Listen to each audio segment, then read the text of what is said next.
Hallelujah, hallelujah. ಈ ಮೂರನೇ ದಿವಸದ ಈ ಪ್ರಾರ್ಥನೆಗೆ, ಶಿಲುಬೆಯ ಧ್ಯಾನದ ಈ ಒಂದು ಪ್ರಾರ್ಥನೆಗೆ ಬಂದಿರುವಂಥ ನಿಮ್ಮೆಲ್ಲರನ್ನು ಯೇಸು ಕ್ರಿಸ್ತನ ನಾಮದಲ್ಲಿ ಆಹ್ವಾನಿಸ್ತಾ ಇದ್ದೇನೆ. ಹಾಗೆ ನಾವು ಇರುವಂಥ ಸ್ಥಳದಲ್ಲಿ ಕಣ್ಗಳನ್ನು ಮುಚ್ಚಿ ಹಾಗೆ ನಾವು ದೇವರಿಗೆ ಸ್ತೋತ್ರಗಳನ್ನು ಸಲ್ಲಿಸೋಣ. ದೇವರು ಮಾಡಿದಂಥ ಉಪಕಾರಗಳನ್ನು, ಹಾಗೆ 2 ದಿನಗಳಿಂದ ಧ್ಯಾನಿಸ್ತಾ ಇರುವಂಥ ವಾಕ್ಯಕ್ಕನುಸಾರವಾಗಿ ದೇವರಿಗೆ ತುಂಬ ಹೃದಯದಿಂದ ಹಾಗೆ ದೇವರಿಗೆ ನಾವು ಕೃತಜ್ಞತೆಯನ್ನು ಸಲ್ಲಿಸೋಣವಾ. ದೇವರೇ ಅಪ್ಪ, ನೀವು ಎಷ್ಟು ಒಳ್ಳೆಯವರು ಅಪ್ಪ, ನಿಮಗೆ ಕೃತಜ್ಞತೆ ತಂದೆಯೇ. ಶಿಲುಬೆನಲ್ಲಿ ಅಪ್ಪ, ನೀವು ನಮಗಾಗಿ ನೀವು ತೆಗೆದುಕೊಂಡ ತೀರ್ಮಾನಗಳು, ಹೊತ್ತುಕೊಂಡಂಥ ಅಪ್ಪ ಆ ಒಂದು ಅಪ್ಪ ಪ್ರೀತಿ ಅಪ್ಪ, ಅದಕ್ಕಾಗಿ ನಿಮಗೆ ವಂದನೆಯನ್ನು ಸಲ್ಲಿಸ್ತೇವೆ. ಹಾಗೆ ನಾವು ಬಾಯಿಗಳನ್ನು ತೆರೆದು ಇರುವಂಥ ಸ್ಥಳದಲ್ಲಿ ಹಾಗೆ ದೇವರಿಗೆ ನಾವು ಸ್ತೋತ್ರಗಳನ್ನು ಸಲ್ಲಿಸೋಣವಾ. ದೇವರ ಅಪಾರವಾದ ಒಂದು ಪ್ರೀತಿ ನಮ್ಮನ್ನು ನೋಡಿ ಬಂದದರಿಂದ, ತಾಯಿಯ ಗರ್ಭದಲ್ಲಿ ರೂಪಿತವಾಗುವುದಕ್ಕಿಂತ ಮುಂಚೆಯೇ ಆತನ ಪ್ರೀತಿಯ ಕಣ್ಗಳು ನಮ್ಮ ಒಂದು ಗರ್ಭದಲ್ಲಿ ಕಂಡಿತಲ್ಲ. ಓ ದೇವರೇ, ನಿಮಗೆ ಸ್ತೋತ್ರ ತಂದೆಯೇ, ನಿಮಗೆ ಸ್ತೋತ್ರ. ದೇವರ ಒಂದು ಕಣ್ಣಿನ ನೋಟ ನಮ್ಮನ್ನು ಕಂಡಿದ್ದರಿಂದ ಈ ದಿನದಲ್ಲಿ ನಾವು ನೀವು ಈ ಸ್ಥಳದಲ್ಲಿ ದೇವರನ್ನು ಸ್ತುತಿಸುವಂಥವರಾಗಿ, ಪರಲೋಕ ರಾಜ್ಯಕ್ಕೆ ಸೇರಲ್ಪಟ್ಟವರಾಗಿ ಓ ನಾವಿಲ್ಲಿ ಬಂದಿದ್ದೇವೆ. ದೇವರೇ, ನಿಮಗೆ ಸ್ತೋತ್ರ ತಂದೆಯೇ, ನಿಮಗೆ ಸ್ತೋತ್ರ. ಪಾಪದ ಪಾಲಿಗೆ ಓ ನಮ್ಮನ್ನು ತಪ್ಪಿಸಿ ಓ ನರಕಕ್ಕೆ ಯೋಗ್ಯರಾಗಿರುವಂಥ ನಮ್ಮನ್ನು ಅದರಿಂದ ಬೇರ್ಪಡಿಸಿ ಓ ಕ್ರಿಸ್ತೇಸುವ ಪ್ರೀತಿಯನ್ನು ನಾವು ಕಂಡುಕೊಳ್ಳುವಂತೆಯೂ ಆತನ ಕರುವಿಕೆಯನ್ನು ಅಪ್ಪ ಹೊಂದಿದವರಾಗಿ ಬಂದಿದ್ದೇವಲ್ಲ, ಅದಕ್ಕಾಗಿ ನಾವು ದೇವರಿಗೆ ಕೃತಜ್ಞತೆಯನ್ನು ಸಲ್ಲಿಸೋಣವಾ. ದೇವರೇ, ನಿಮಗೆ ಕೃತಜ್ಞತೆ ತಂದೆಯೇ, ನಿಮಗೆ ಕೃತಜ್ಞತೆ ಅಪ್ಪ. ನಮಗೆ ಅಪ್ಪ ಕೊಟ್ಟಿರುವಂಥ ಈ ಉನ್ನತವಾದ ಅಪ್ಪ ಈ ಅನುಭವಕ್ಕಾಗಿ ಸ್ತೋತ್ರ ತಂದೆಯೇ. ಎಷ್ಟೋ ಕೋಟ್ಯಾನುಕೋಟಿ ಜನಸಂಖ್ಯೆಗೆ ಅಪ್ಪ ತಿಳಿಯದೇ ಇರುವಂಥ ಪ್ರೀತಿ ಸ್ಪರ್ಶತೆಯನ್ನು ಅನುಭವಿಸದೇ ಇರುವಂಥ ಈ ರೀತಿಯಾದ ಒಂದು ಉತ್ತಮವಾದ ಒಂದು ಅನುಭವ ನಮಗೆ ಕೊಟ್ಟಿದ್ದೀರಲ್ಲ, ನಿಮಗೆ ಸ್ತೋತ್ರ ತಂದೆಯೇ, ನಿಮಗೆ ಸ್ತೋತ್ರ ರಾಜ್ಯ. ಓ ನಮ್ಮನ್ನು ಕರೆದಾತನೇ ನಿಮಗೆ ಸ್ತೋತ್ರ ಅಪ್ಪ, ನಮ್ಮನ್ನು ಬೇರ್ಪಡಿಸಿದಾತನೇ ನಿಮಗೆ ಸ್ತೋತ್ರ. ರಾಜಾದಿ ರಾಜನೇ ನಿಮಗೆ ಸ್ತೋತ್ರ. ಇಮ್ಮಾನುವೇಲನೇ ನಿಮಗೆ ಸ್ತೋತ್ರ ಅಪ್ಪ. ನಿಮ್ಮ ಅಂಗೈಯಲ್ಲಿ ನಮ್ಮನ್ನು ಚಿತ್ರಿಸಿರುವಾತನೇ ನಿಮಗೆ ಸ್ತೋತ್ರ ತಂದೆಯೇ, ನಿಮಗೆ ಸ್ತೋತ್ರ. ಒಂದೊಂದು ದಿನವೂ ಹೋಗುವಾಗಲೂ ಬರುವಾಗಲೂ ನಮ್ಮನ್ನು ಕಾಯುವಾತನೇ ನಿಮಗೆ ಸ್ತೋತ್ರ. ನಿಮ್ಮ ರೆಕ್ಕೆಯ ಮರೆಯಲ್ಲಿ ಮುಚ್ಚಿ ಮರೆ ಮಾಡಿಕೊಂಡಿರುವಾತನೇ ನಿಮಗೆ ಸ್ತೋತ್ರ. ರಕ್ಷಕನೇ ನಿಮಗೆ ಸ್ತೋತ್ರ ತಂದೆಯೇ. ಅಪ್ಪ ಎಂದು ಕರೆಯುವಂಥ ಅಪ್ಪ ಒಂದು ಪುತ್ರ, ಓ ಅಪ್ಪ ಭಾಗ್ಯವನ್ನು ನಮಗೆ ಕೊಟ್ಟಾತನೇ ನಿಮಗೆ ಸ್ತೋತ್ರ ತಂದೆಯೇ. ನಮಗಾಗಿ ತಂದೆಯ ಬಳಿಯಲ್ಲಿ ಪರವಹಿಸುವಾತನೇ ನಿಮಗೆ ಸ್ತೋತ್ರ ಅಪ್ಪ, ನಿಮಗೆ ಸ್ತೋತ್ರ ತಂದೆಯೇ, ನಿಮಗೆ ಸ್ತೋತ್ರ ರಾಜ್ಯ. ವಾಗ್ದಾನ ಮಾಡಿದ ಆತನು ನಂಬಲು ಶಕ್ತನಾಗಿದ್ದು ಅಪ್ಪ ಈ ದಿನದಲ್ಲಿ ನಮ್ಮನ್ನು ಕುಳ್ಳಿರಿಸಿರುವಾತನೇ ನಿಮಗೆ ಸ್ತೋತ್ರ ತಂದೆಯೇ. ಎಷ್ಟೋ ಸಮಯ ಅಪ್ಪ ನಿನ್ನ ಪ್ರೀತಿಗೆ ಬದಲಾಗಿ ನಾವು ಏನೂ ಮಾಡದಿದ್ದರೂ ಅಪ್ಪ, ನಿನ್ನ ಪ್ರೀತಿಯು ಅಪ್ಪ ಸತ್ಯವಾಗಿ ಇತ್ತಲ್ಲ, ನಿಮ್ಮ ಪ್ರೀತಿಯು ಅಪ್ಪ ನಮ್ಮನ್ನು ಹಪ್ಪಿಕೊಂಡಿತ್ತಲ್ಲ, ನಿಮ್ಮ ಪ್ರೀತಿಯು ನಮ್ಮನ್ನು ನೋಡಿ ಬಂದಿತ್ತಲ್ಲ. ಒಂದು ದಿನವೂ ನಮ್ಮನ್ನು ಕೈ ಬಿಡದಂಥ ನಿಮ್ಮ ಓ ಅಪ್ಪ ನಿಜವಾದ ಪ್ರೀತಿಗಾಗಿ ಸ್ತೋತ್ರ ತಂದೆಯೇ. ಯಾವುದೊಂದನ್ನು ಎದುರು ನೋಡದಂಥ ಅಪ್ಪ ಕಪಟವಿಲ್ಲದ ಪ್ರೀತಿಯಾಗಿದೆಯಲ್ಲ, ಅದಕ್ಕಾಗಿ ಸ್ತೋತ್ರ ತಂದೆಯೇ. ಅಪ್ಪ ನಿಮಗೆ ಸ್ತೋತ್ರ ತಂದೆಯಪ್ಪ, ನಿಮಗೆ ಸ್ತೋತ್ರ. ನೀವು ಮಾಡಿದಂಥ ಒಳಿತುಗಳಿಗೆ ಅಪ್ಪ ಓ ಹಿಂದಿರುಗಿಸಿ ನಾನು ಏನೂ ಕೊಡಲಿಲ್ಲ ಅಂತಂದ್ರು ಅಪ್ಪ, ನಿಮ್ಮ ಪ್ರೀತಿ ಹಾಗೆಯೇ ಇತ್ತಲ್ಲ. ನಿನ್ನೆ ಇಂದು ಎಂದು ಮಾರ್ಪಡದಾತನೇ ನಿಮಗೆ ಸ್ತೋತ್ರ ತಂದೆಯೇ. ನಿಮಗೆ ವಂದನೆ ವಂದನೆ ವಂದನೆ ವಂದನೆ ವಂದನೆ ಅಪ್ಪ, ನಿಮಗೆ ಸ್ತೋತ್ರ ತಂದೆಯೇ. ಪ್ರಾರ್ಥನೆ ಮಾಡುವಾಗಲ್ಲ ಸದುತ್ತರ ಕೊಡುವಾತನೇ ನಿಮಗೆ ಸ್ತೋತ್ರ ಅಪ್ಪ. ಅಪ್ಪ ನಮ್ಮನ್ನು ಅಪ್ಪ ಒಂದು ಬಾರಿಯೂ ತಳ್ಳದೆ ಅಪ್ಪ ನಮ್ಮನ್ನು ನಡೆಸುವಾತನೇ ನಿಮಗೆ ಸ್ತೋತ್ರ ತಂದೆಯೇ. ಅಪ್ಪ ಈ ಶಿಲುಬೆಯಲ್ಲಿ ಅಪ್ಪ ನೀವು ಪಟ್ಟಂಥ ಎಲ್ಲ ಪಾಡುಗಳಿಗಾಗಿ ಸ್ತೋತ್ರ ತಂದೆಯೇ. ಅಪ್ಪ ನಿಮ್ಮ ಶರೀರದಲ್ಲಿರುವಂಥ ಎಲ್ಲ ರಕ್ತವನ್ನು ನಮಗಾಗಿ ಸುರಿಸಿದಿರಲ್ಲ, ಅದಕ್ಕಾಗಿ ಸ್ತೋತ್ರ ತಂದೆಯೇ. ಅಪಾರವಾದಂಥ ಪ್ರೀತಿ, ಯಾರು ತೋರಿಸಲಾರದಂಥ ಪ್ರೀತಿ ಅಪ್ಪ, ಒಮ್ಮೆಯೂ ಅಪ್ಪ ನಮ್ಮನ್ನು ಕೈ ಬಿಡದಂಥ ಪ್ರೀತಿ ಅಪ್ಪ, ಯಾವಾಗಲೂ ಯಾವಾಗಲೂ ಅಪ್ಪ ನಮ್ಮನ್ನು ಆರಿಯಾದಂಥ ಪ್ರೀತಿ ಅಪ್ಪ, ನಿಮಗೆ ಸ್ತೋತ್ರ ತಂದೆಯೇ, ನಿಮಗೆ ಸ್ತೋತ್ರ. ಓ ನೀವು ಅಪ್ಪ ನಿಮ್ಮನ್ನು ಅಪ್ಪ ನಿಮ್ಮ ಪ್ರೀತಿಯನ್ನು ಸವಿಯಲು ಅಪ್ಪ ನಮಗೆ ಕೊಟ್ಟಿರುವಂಥ ಈ ಅವಕಾಶಕ್ಕಾಗಿ ಸ್ತೋತ್ರ ತಂದೆಯೇ. ನಿಮಗೆ ಸ್ತೋತ್ರ, ನಿಮಗೆ ಸ್ತೋತ್ರ, ನಿಮಗೆ ಸ್ತೋತ್ರ. ಪರಲೋಕದಲ್ಲಿರುವಂಥ ಒಳ್ಳೆಯ ತಂದೆಯೇ, ನಿಮಗೆ ಸ್ತೋತ್ರ ತಂದೆಯೇ. ರಾಜಾದಿರಾಜನು ಪ್ರೀತಿ ಅಪ್ಪ ಸ್ವರೂಪನಾಗಿರುವ ಆತನೇ ಅಪ್ಪ. ಪ್ರೀತಿಗೆ ಮತ್ತೊಂದು ಹೆಸರಿಲ್ಲ ಅಪ್ಪ, ನೀನೊಬ್ಬನೇ ಪ್ರೀತಿ ಸ್ವರೂಪನು ಅಪ್ಪ. ಈ ದಿನದಲ್ಲಿಯೂ ಸಹ ಅಪ್ಪ ಈ ಶಿಲುಬೆಯ ಕುರಿತಾಗಿ ಧ್ಯಾನ ಮಾಡುವಂಥ ಈ 3ನೇ ದಿವಸದ ಈ ಪ್ರಾರ್ಥನೆಗೆ ಅಪ್ಪ ನಮ್ಮನ್ನು ಕರತಂದಿದ್ದೀರಲ್ಲ, ಅದಕ್ಕಾಗಿ ಸ್ತೋತ್ರ. ಬಂದಿರುವಂಥ ಅಪ್ಪ ಎಲ್ಲರನ್ನು ನಮ್ಮನ್ನು ನಿಮ್ಮ ಹಸ್ತದಲ್ಲಿ ಕೊಡುತ್ತೇವೆ, ನೀವು ನಿಮ್ಮ ಹತೋಟಿಗೆ ತೆಗೆದುಕೊಳ್ಳ್ರಿ, ನೀವು ಆಳ್ವಿಕೆ ಮಾಡ್ರಿ ತಂದೆಯೇ. ಅಪ್ಪ ನಿಮ್ಮನ್ನು ಸ್ತುತಿಸಿ ಆರಾಧಿಸಿ ಅಪ್ಪ ನಿಮ್ಮ ವಾಕ್ಯವನ್ನು ನಾವು ಕೇಳಲು, ಅದರಿಂದ ಅಪ್ಪ ನೀವು ನಮ್ಮ ಮೇಲೆ ಇಟ್ಟಿರುವಂಥ ಆ ಉನ್ನತವಾದ ಅಪ್ಪ ಮಹಿಮೆಯಾದಂಥ ಆ ಪ್ರೀತಿಯನ್ನು ನಾವು ಇನ್ನು ತಿಳಿದುಕೊಂಡು ನಿನ್ನೊಟ್ಟಿಗೆ ಇರುವಂಥ ಸಂಬಂಧದಲ್ಲಿ ಅಪ್ಪ ನಾವು ಇನ್ನು ನಿಕಟವಾದ ಸಂಬಂಧವನ್ನು ಇಟ್ಟುಕೊಂಡವರಾಗಿ ಒಂದೊಂದು ದಿನವೂ ಆ ಪ್ರೀತಿಯನ್ನು ಸ್ಮರಿಸಿದವರಾಗಿ ಅಪ್ಪ ನಿಮ್ಮ ಪ್ರೀತಿಯಲ್ಲಿ ಮುಳುಗುವವರಾಗಿ ನಾವು ಇರಲು ನಮಗೆ ಸಹಾಯ ಮಾಡ್ರಿ. ಈ ದಿನದಲ್ಲಿ ನಡೆಯುವಂಥ ಅಪ್ಪ ಪ್ರತಿಯೊಂದು ಭಾಗಗಳನ್ನು ನೀವು ಆಶೀರ್ವದಿಸಿರಿ ಅಪ್ಪ. ಪವಿತ್ರಾತ್ಮನೇ, ನಿಮ್ಮ ಆಳ್ವಿಕೆಗೆ ಸಕಲವನ್ನು ಒಪ್ಪಿಸಿಕೊಡುತ್ತೇವೆ.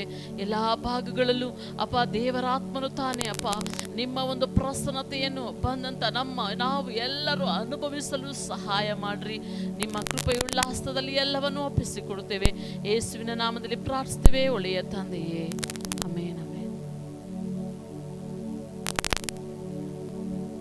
ಆರಾಧನೆ ಮಾಡಲು ತಂಡವು ಸಿದ್ಧವಾಗಿದ್ದಾರೆ. ಅವರೊಟ್ಟಿಗೆ ಸೇರಿ ನಾವೆಲ್ಲರೂ ಆರಾಧನೆ ಮಾಡೋಣ. தமிழ் சங்கடன ಹೊಸ சாங் ரத்தத்தினாலே கழுவப்பட்டேன் பரிசுத்தமாக்கப்பட்டேன் சாங்.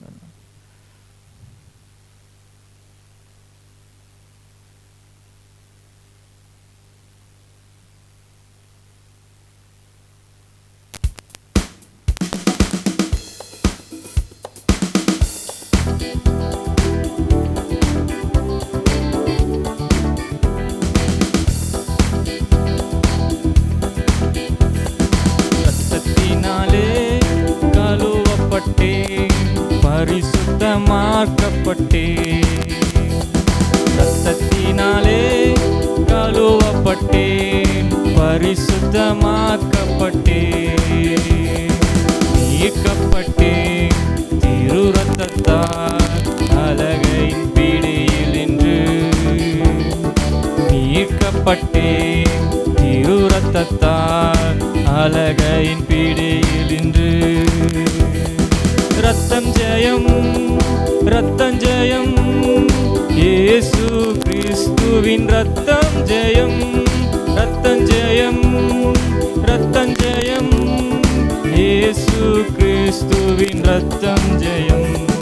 ரத்தத்தினாலே கழுவப்பட்டேன், பரிசுத்தமாக்கப்பட்டேன். ரத்தத்தினாலே கழுவப்பட்டேன், பரிசுத்தமாக்கப்பட்டேன். படைத்தவரே என்னை ஏற்றுக்கொண்டார், சிந்தப்பட்ட திரு ரத்தத்தால். படைத்தவரே என்னை ஏற்றுக்கொண்டார், சிந்தப்பட்ட திரு ரத்தத்தால். பாவம் செய்யாத ஒரு மகனை போல காக்கின்றார் பரமபிதா. பாவம் செய்யாத ஒரு மகனை போல காக்கின்றார் பரமபிதா. ரத்தம் ஜெயம், ரத்தம் ஜெயம், இயேசு கிறிஸ்துவின் ரத்தம் ஜெயம், ரத்தம் ஜெயம், ரத்தம் ஜெயம், இயேசு கிறிஸ்துவின் ரத்தம் ஜெயம். ரத்தத்தினாலே கழுவப்பட்டேன், பரிசுத்தமாக்கப்பட்டேன். ரத்தத்தினாலே கழுவப்பட்டேன், பரிசுத்தமாக்கப்பட்டேன். என் சார்பில் தேவனை நோக்கி தொடர்ந்து கூப்பிடும் ரத்தம். என் சார்பில் தேவனை நோக்கி தொடர்ந்து கூப்பிடும் ரத்தம். அருள் நிறைந்த இறையா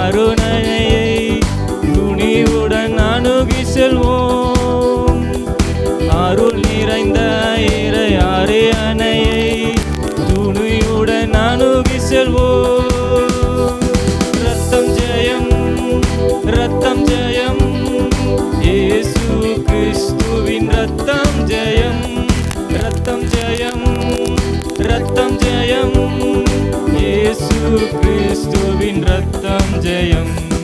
ரத்தத்தினாலே கழுவப்பட்டே பரிசுத்தமாக்கப்பட்டே, ரத்தத்தினாலே கழுவப்பட்டே பரிசுத்தமாக்கப்பட்டே.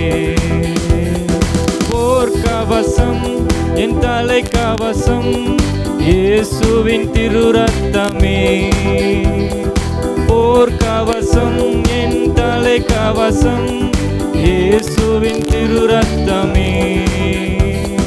தீயாவி அணுகாது, தீங்கணைக்க முடியாது, எந்த தீயாவியும் அணுகாது, தீங்கணைக்க முடியாது. ரத்தம் ஜெயம், ரத்தம் ஜெயம், இயேசு கிறிஸ்துவின் ரத்தம் ஜெயம், ரத்தம் ஜெயம், ரத்தம் ஜெயம், இயேசு கிறிஸ்துவின் ரத்தம் ஜெயம். ரத்தத்தினாலே கழுவப்பட்டே பரிசுத்தமாக்கப்பட்டே, ரத்தத்தினாலே கழுவப்பட்டே பரிசுத்தமாக்கப்பட்டே. மீட்கப்பட்டே திரு ரத்தத்தால் அலகையின் பிடியில் நின்று, மீட்கப்பட்டே திரு ரத்தத்தால் அலகையின் பிடியில் நின்று. ரத்தம் ஜெயம், ரத்தம் ஜெயம், இயேசு கிறிஸ்துவின் ரத்தம் ஜெயம், ரத்தம் ஜெயம், ரத்தம் ஜெயம், இயேசு கிறிஸ்துவின் ரத்தம் ஜெயம். ரத்தத்தினாலே கழுவப்பட்டே பரிசுத்தமாக்கப்பட்டே, ரத்தத்தினாலே கழுவப்பட்டே பரிசுத்தமாக்கப்பட்டே. ಆಮೀನ್. ರಕ್ತ ಕೋಟೆಯೊಳಗೆ ನಾವು ಬಂದಿರುವೆ, ನನಗೇನು ಭಯವಿಲ್ಲ, ಯಾವ ಕೇಡು ನನ್ನ ಬಳಿ ಬರದು ಎಂಬುದನ್ನು ಕರ್ತನ ಮನಸ್ಸು.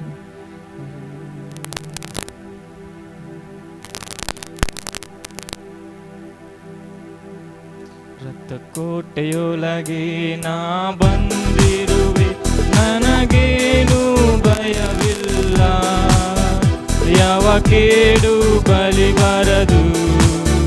ರಕ್ತ ಕೋಟೆಯೊಳಗೆ ನಾ ಬಂದಿರುವೆ, ನನಗೇನು ಭಯವಿಲ್ಲ, ಯಾವ ಕೇಡು ಬಲಿ ಬರದು. ಯೇಸುವಿನ ರಕ್ತ ನನ್ನ ಮೇಲೆ ಸೈತಾನ ಬಲಿ ಬರನು, ಯೇಸುವಿನ ರಕ್ತ ನನ್ನ ಮೇಲೆ ಸೈತಾನ ಬಲಿ ಬರನು. ಶಿಲುಬೆಯ ಮೇಲೆ ಬಲಿಯಾದ ಪಾಪವ ಜಯಿಸಿದನು, ಶಿಲುಬೆಯ ಮೇಲೆ ಬಲಿಯಾದ ಪಾಪವ ಜಯಿಸಿದನು. ರಕ್ತ ಕೋಟೆಯೊಳಗೆ ನಾ ಬಂದಿರುವೆ, ನನಗೇನು ಭಯವಿಲ್ಲ, ಯಾವ ಕೇಡು ಬಲಿ ಬರದು. ರಕ್ತ ಕೋಟೆಯೊಳಗೆ ನಾ ಬಂದಿರುವೆ, ನನಗೇನು ಭಯವಿಲ್ಲ, ಯಾವ ಕೇಡು ಬಲಿ ಬರದು. ಇದುವರೆಗೆ ನಾನು ನನ್ನ ಕಾಲಿರುವ, ಮುಂದೆಯೂ ಕಾಯುವನು, ಇದುವರೆಗೂ ನನ್ನ ಕಾದಿರುವ, ಮುಂದೆಯೂ ಕಾಯುವನು. ಲೋಕದಲ್ಲಿರುವ ಅವನಿಗಿಂತ ನನ್ನೇಸು ಉನ್ನತನು, ಈ ಲೋಕದಲ್ಲಿರುವ ಅವನಿಗಿಂತ ನನ್ನೇಸು ಉನ್ನತನು. ರಕ್ತ ಕೋಟೆಯೊಳಗೆ ನಾ ಬಂದಿರುವೆ, ನನಗೇನು ಭಯವಿಲ್ಲ, ಯಾವ ಕೇಡು ಬಲಿ ಬರದು. ರಕ್ತ ಕೋಟೆಯೊಳಗೆ ನಾ ಬಂದಿರುವೆ, ನನಗೇನು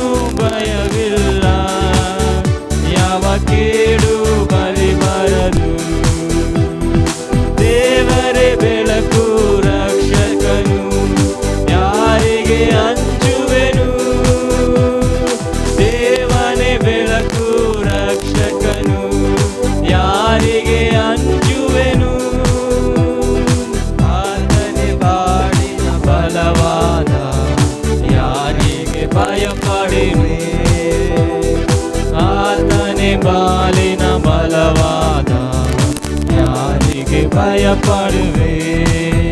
ರಕ್ತ ಕೋಟೆಯೊಳಗೆ ನಾ ಬಂದಿರುವೆ, ನನಗೇನು ಭಯವಿಲ್ಲ. ಯಾವ ಕೇಡು ಬಲಿ ಬರದು. ರಕ್ತ ಕೋಟೆಯೊಳಗೆ ನಾ ಬಂದಿರುವೆ, ನನಗೇನು ಭಯವಿಲ್ಲ. ಯಾವ ಕೇಡು ಬಲಿ ಬರದು. ತಾಯೇ ಮಗುವನ್ನು ಮರೆಯರು, ಮರೆಯಾದ ನನ್ ಕರ್ತನೇ. ತಾಯೇ ಮಗುವನ್ನು ಮರೆತರು, ಮರೆಯಾದ ನನ್ ಕರ್ತನೇ. ಕುರುಬನಂತೆ ನನ್ನ ನಡೆಸಿರುವೆ, ಅಭಿಷೇಕ ಮಾಡಿರುವೆ. ಕುರುಬನಂತೆ ನನ್ನ ನಡೆಸಿರುವೆ, ಅಭಿಷೇಕ ಮಾಡಿರುವೆ. ರಕ್ತ ಕೋಟೆಯೊಳಗೆ ನಾ ಬಂದಿರುವೆ, ನನಗೇನು ಭಯವಿಲ್ಲ. ಯಾವ ಕೇಡು ಬಲಿ ಬರದು. ರಕ್ತ ಕೋಟೆಯೊಳಗೆ ನಾ ಬಂದಿರುವೆ, ನನಗೇನು ಭಯವಿಲ್ಲ. ಯಾವ ಕೇಡು ಬಲಿ ಬರದು. ಪರ್ವತ ಗುಡ್ಡವು ಕದಲಿದರು, ನಿನ್ ಕೃಪೆ ಮಾರ್ಪಡದು. ಪರ್ವತ ಗುಡ್ಡವು ಕದಲಿದರು, ನಿನ್ ಕೃಪೆ ಮಾರ್ಪಡದು. ಶಾಶ್ವತ ಪ್ರೇಮದಿ ಸೆಳೆದುಕೊಂಡೆ, ಎದೆಗೆ ಹಪ್ಪಿಕೊಂಡೆ. ಶಾಶ್ವತ ಪ್ರೇಮದಿ ಸೆಳೆದುಕೊಂಡೆ, ಎದೆಗೆ ಹಪ್ಪಿಕೊಂಡೆ. ರಕ್ತ ಕೋಟೆಯೊಳಗೆ ನಾ ಬಂದಿರುವೆ, ನನಗೇನು ಭಯವಿಲ್ಲ. ಯಾವ ಕೇಡು ಬಲಿ ಬರದು. ರಕ್ತ ಕೋಟೆಯೊಳಗೆ ನಾ ಬಂದಿರುವೆ, ನನಗೇನು ಭಯವಿಲ್ಲ. ಯಾವ ಕೇಡು ಬಲಿ ಬರದು. ಯೇಸುವಿನ ರಕ್ತ ನನ್ನ ಮೇಲೆ, ಸೈತಾನ ಬಲಿ ಬರದು. ಯೇಸುವಿನ ರಕ್ತ ನನ್ನ ಮೇಲೆ, ಸೈತಾನ ಬಲಿ ಬರದು. ಶಿಲುಬೆಯ ಮೇಲೆ ಬಲಿಯಾದ, ಪಾಪವ ಜಯಿಸಿರುವ. ಶಿಲುಬೆಯ ಮೇಲೆ ಬಲಿಯಾದ, ಪಾಪವ ಜಯಿಸಿರುವ. ರಕ್ತ ಕೋಟೆಯೊಳಗೆ ನಾ ಬಂದಿರುವೆ, ನನಗೇನು ಭಯವಿಲ್ಲ. ಯಾವ ಕೇಡು ಬಲಿ ಬರದು. ರಕ್ತ ಕೋಟೆಯೊಳಗೆ ನಾ ಬಂದಿರುವೆ, ನನಗೇನು ಭಯವಿಲ್ಲ. ಯಾವ ಕೇಡು ಬಲಿ ಬರದು. ರಕ್ತ ಕೋಟೆಯೊಳಗೆ ನಾ ಬಂದಿರುವೆ, ನನಗೇನು ಭಯವಿಲ್ಲ. ಯಾವ ಕೇಡು ಬಲಿ ಬರದು. ಯೇಸುವಿನ ರಕ್ತ ನನ್ನ ಮೇಲೆ, ಸೈತಾನ ಬಲಿ ಬರನು. ಯೇಸುವಿನ ರಕ್ತ ನನ್ನ ಮೇಲೆ, ಸೈತಾನ ಬಲಿ ಬರನು. ಶಿಲುಬೆಯ ಮೇಲೆ ಬಲಿಯಾದ, ಪಾಪವ ಜಯಿಸಿರುವ. ಆತ ಶಿಲುಬೆಯ ಮೇಲೆ ಬಲಿಯಾದ, ಪಾಪವ ಜಯಿಸಿರುವ. ರಕ್ತ ಕೋಟೆಯೊಳಗೆ ನಾ ಬಂದಿರುವೆ, ನನಗೇನು ಭಯವಿಲ್ಲ. ಯಾವ ಕೇಡು ಬಲಿ ಬರದು. ಯಾವ ಕೇಡು ಬಲಿ ಬರದು. ಹಲ್ಲೆಲೂಯಾ, ಸ್ತೋತ್ರ ಸ್ವಾಮಿ. ಹಲ್ಲೆಲೂಯಾ. ಯಾವ ಕೇಡನ ಬಲಿ ಬರದು ಸ್ವಾಮಿ. ಹಲ್ಲೆಲೂಯಾ. ನಮಗಾಗಿ ಶಿಲುಬೆಯ ಚುಚ್ಚಲ್ಪಟ್ಟ ಆತನ ಸ್ತೋತ್ರ ಸ್ವಾಮಿ. ಎಲ್ಲ ಕೇಡಿನಿಂದಲೂ ಎಲ್ಲ ವಿಪತ್ತಿನಿಲ್ಲದಲ್ಲೂ ನನ್ನನ್ನು ಕಾಯ್ದು ನಿನ್ನ ರಕ್ತದಿಂದ ನನ್ನನ್ನು ಮೂಡಿ ಮರೆಸಿ ಕರ್ತನೆ ಕಾದು ಬಂದ ದೇವನೇ ನಿಮಗೆ ಸ್ತೋತ್ರ ಸ್ವಾಮಿ. ಹಲ್ಲೆಲೂಯಾ, ಸ್ತೋತ್ರ ಸ್ತೋತ್ರ ಕರ್ತನೆ. ಹಲ್ಲೆಲೂಯಾ, ಸ್ತೋತ್ರ ಸ್ತೋತ್ರ ಸ್ವಾಮಿ. ಹಲ್ಲೆಲೂಯಾ.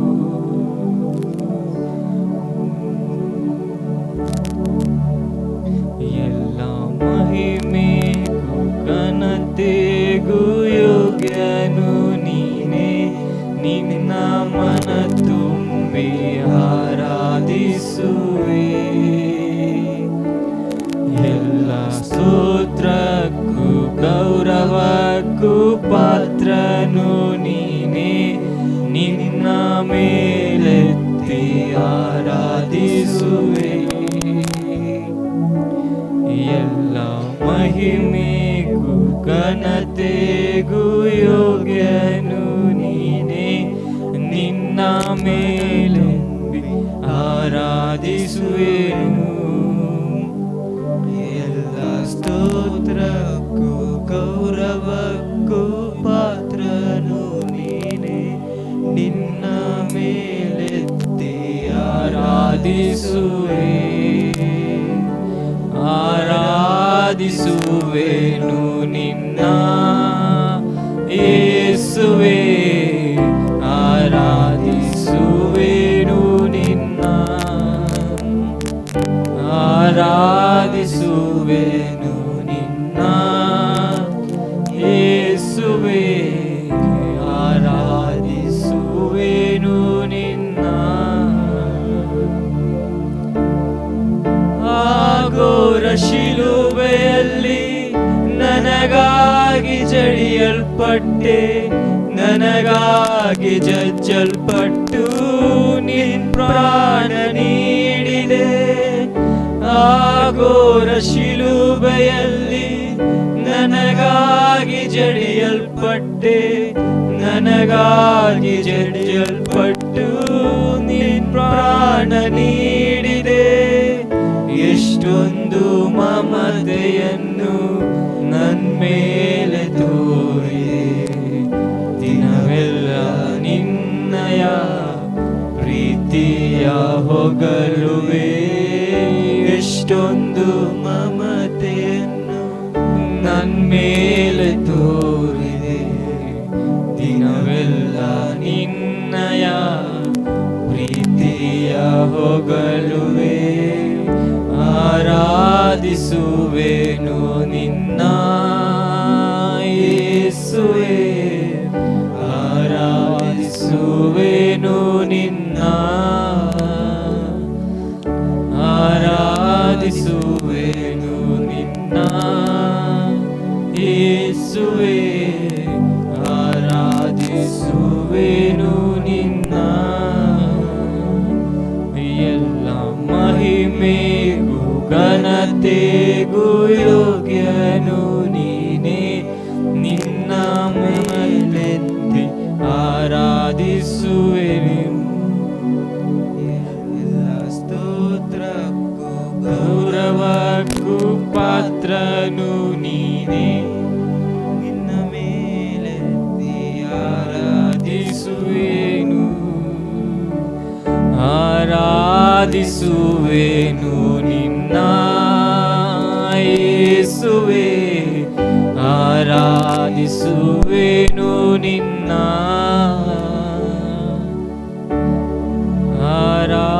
ಆರಾಧಿಸುವೆನು ನಿನ್ನ ಯೇಸುವೇ, ಆರಾಧಿಸುವೆನು ನಿನ್ನ. ಇರುವಂತ ಸ್ಥಳದಲ್ಲಿ ಒಂದು ನಿಮಿಷ ಹಾಗೆ ಎದ್ದು ನಿಂತು ಹಲ್ಲೆಲೂಯಾ ಆ ಯೇಸುವನ್ನ ನಮ್ಮ ಕಣ್ಣುಗಳು ಒಂದು ಸಾರಿ ಕೂಡ ಆತನನ್ನು ನೋಡ್ಲಿ. ಎಲ್ಲರೂ ಹಾಗೆ ಕಣ್ಗಳನ್ನು ಮುಚ್ಚಿ ಆ ಒಂದು ಯೇಸುವನ್ನ ನಮ್ಮ ಕಣ್ಣುಗಳು ಕಾಣಲಿ. Hallelujah hallelujah. ಆ ಘೋರ ಶಿಲುಬೆಯಲ್ಲಿ ನನಗಾಗಿ ಜಡಿಯಲ್ಪಟ್ಟೆ, ನನಗಾಗಿ ಜಜ್ಜಲ್ಪಟ್ಟು ನಿನ್ ಪ್ರಾಣ ನೀಡಿದೆ. ಆಗೋರ ಶಿಲುಬೆಯಲ್ಲಿ ನನಗಾಗಿ ಜಡಿಯಲ್ಪಟ್ಟೆ, ನನಗಾಗಿ ಜಜ್ಜಲ್ಪಟ್ಟು ನಿನ್ ಪ್ರಾಣ ನೀಡಿದೆ. ಎಷ್ಟೊಂದು ಮಮತೆಯನ್ನು ನನ್ನ ಮೇಲೆ ತೋರಿದೆ, ದಿನವೆಲ್ಲ ನಿನ್ನಯ ಪ್ರೀತಿಯ ಹೊಗಲುವೆ.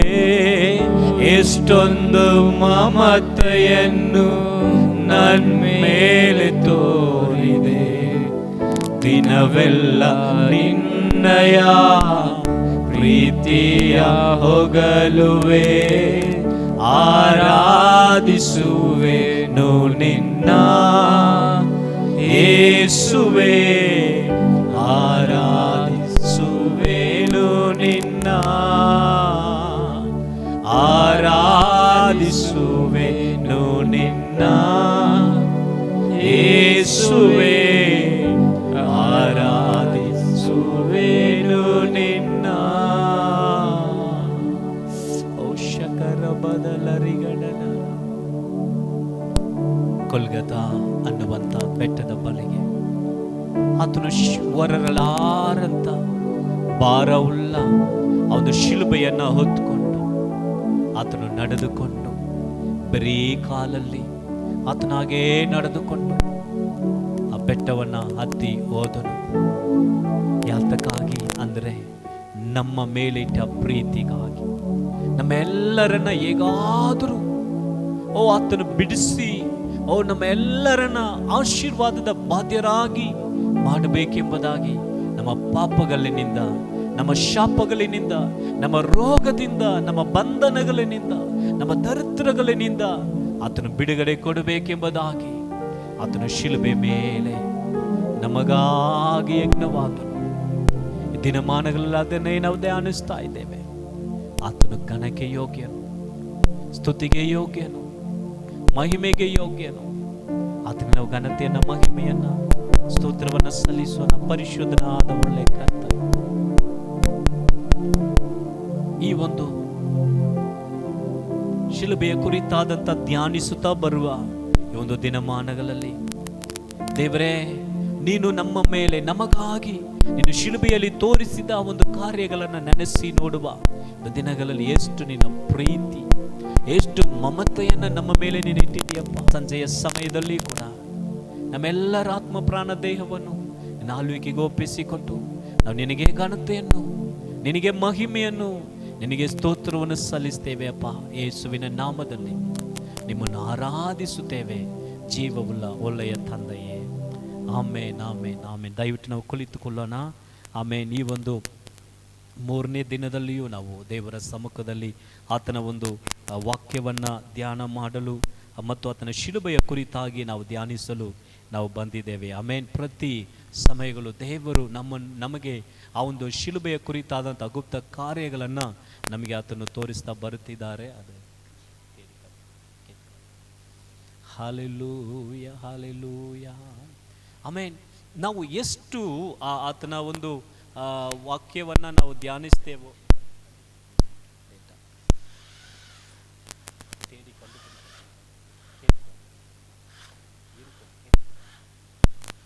Hallelujah, hallelujah. ಆಮೇನ್. ನಾವು ಆ ಒಂದು ಶಿಲುಬೆಯ ಕುರಿತಾಗಿ ನಾವು ಪ್ರತಿ ಕಾರ್ಯಗಳನ್ನು ಧ್ಯಾನಿಸುವ ಸಮಯಗಳು, ಅದನ್ನು ಧ್ಯಾನಿಸುವ ಸಮಯಗಳು, ಅದರ ಅನೇಕ ಗುಪ್ತ ಕಾರ್ಯಗಳನ್ನು ದೇವರು ನಮಗೆ ತೋರಿಸ್ತಾ ಬರುತ್ತಿದ್ದಾರೆ. ನಾನು ಒಂದು ಸಾರಿ ಕೂಡ ಕೆಲವು ಕಾರ್ಯಗಳು ನೆನ್ನೆ ಹಾಗೆ ನಾವು ನೋಡಿದ ಒಂದೊಂದು ಕಾರ್ಯಗಳನ್ನು ತಿರುಗಿ ನಾವು ನೆನಪುಪಡಿಸಲು ನಾನು ಬಯಸ್ತೇನೆ. ಆಮೇಲೆ ನಾವು ನೆನ್ನೆ ದಿನದಲ್ಲಿ ನಾವು ನೋಡಿದ್ದೀವಿ, ಯೇಸು ಶಿಲುಬೆಯ ಮೇಲೆ ಯಾವುದನ್ನೆಲ್ಲ ಹೊತ್ತುಕೊಂಡನು, ಯಾವ ಕಾರ್ಯಗಳೆಲ್ಲ ಹೊತ್ತುಕೊಂಡನು ಎಂಬುದಾಗಿ ನಾವು ನೋಡಿದ್ದೀವಿ. ನಮ್ಮ ಒಂದು ಪಾಪಗಳನ್ನು ಮತ್ತು